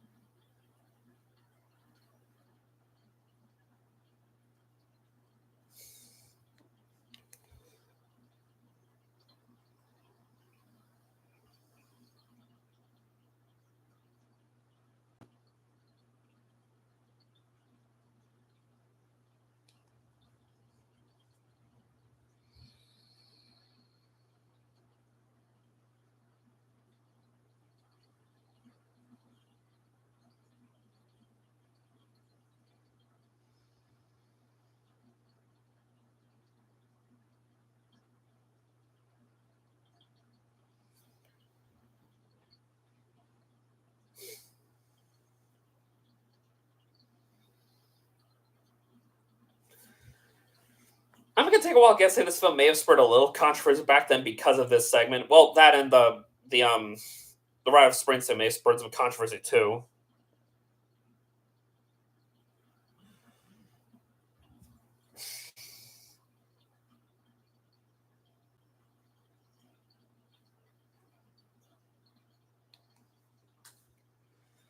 But yes, Chernbog obviously is the force of evil. He's basically meant to be Satan. I mean, even our host said himself. I guess with the Firebird, it's less of evil, more just a part of nature itself. It's just meant to represent that.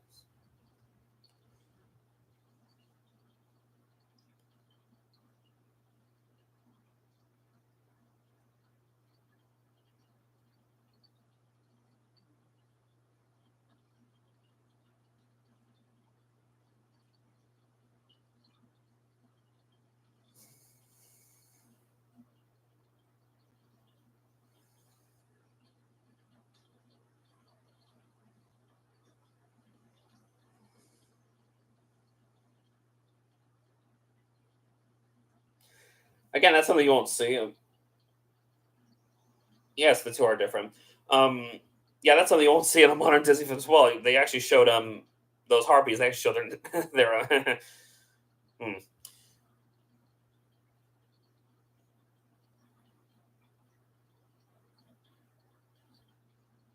Not so fast, Chernabog. Yep, the sound of church bells sends him back into the mountain.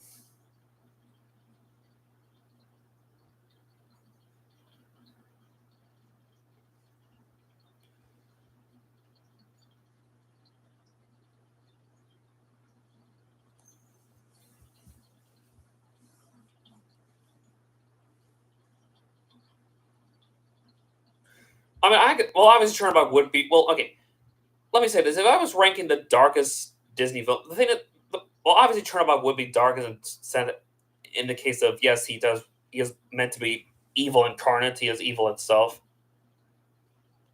But the thing is, because Chernabog is only a villain of this small portion of a huge movie. When you're ranking the Disney villains, you want to rank them based on their their actions and how they're written as a character. Which I don't know if you watched Jamboree. He just did. He just yesterday uploaded his part 3 of his Disney villains ranking, and he had Chernabog on his ranking, but he was kind of in the middle of the countdown. So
yep, the sound of church bells singing the Ave Maria.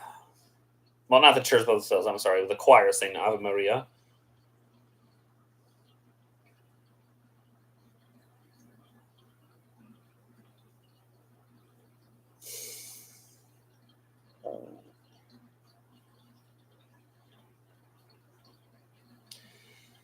After the Ave Maria segment, there's no end titles. While you see the end credits in the 1991 VHS. Huh.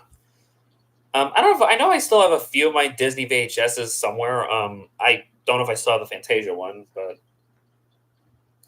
I did originally have the UK Blu-ray until I finally picked up the actual Blu-ray because this particular Blu-ray is out of print. But I was able to find it pretty good on eBay. So yeah, I don't know if you saw this, but yes, I'm wearing a Fantasia shirt. So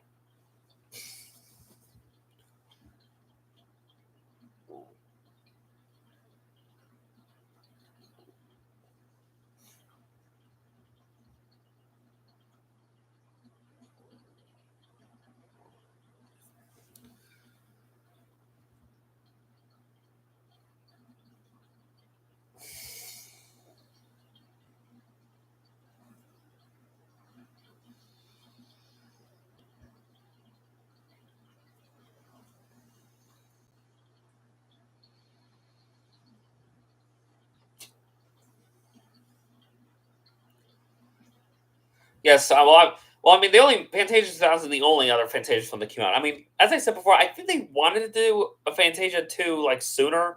There was even a few like shorts they made for it, but then they would use later on in one of the package films. So, but I guess because, like I said, this film didn't do well financially. I mean, it didn't bomb, but it just didn't make back its money they were hoping for, which is why their next few films would be much shorter, smaller projects. So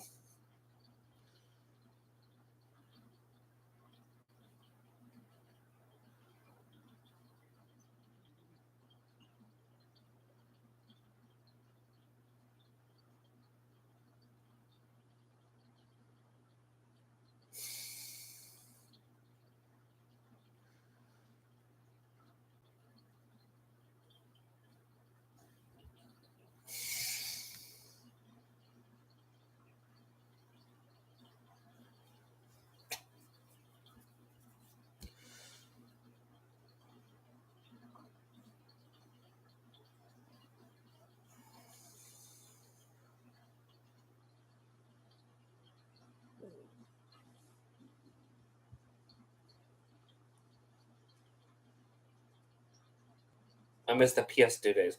I wouldn't know because I never owned a PlayStation growing up. Is the thing. So if I did play a PlayStation game, it was at a friend's or a cousin's house. So, but even then, yeah, I do miss those days. It just reminds me of the good old days when I would just hang out with my cousins and we'd play those like old like Mario games and all that.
Just kind of observing right now since we're just wrapping up here.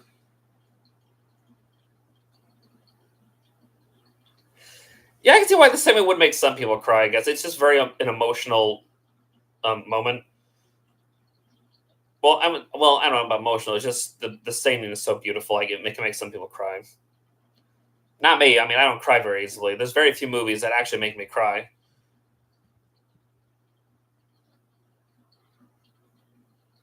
But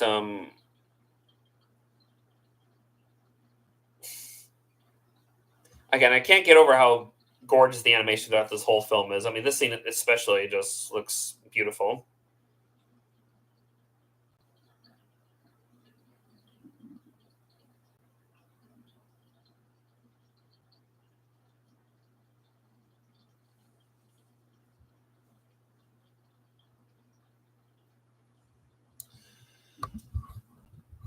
Alrighty then, and that, my friend, was Fantasia.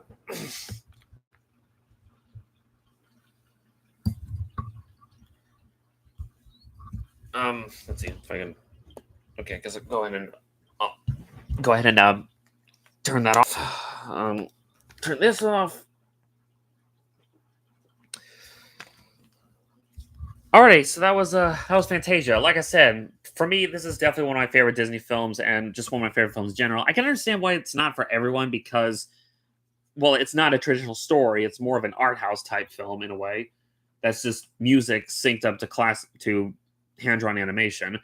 But I think that's what makes it such a unique experience to it. So yeah, glad we finally got this out. Like I said, I'm sorry of all the technical difficulties I had earlier with this stream. So hopefully that will not happen for the rest of the watch lines for today.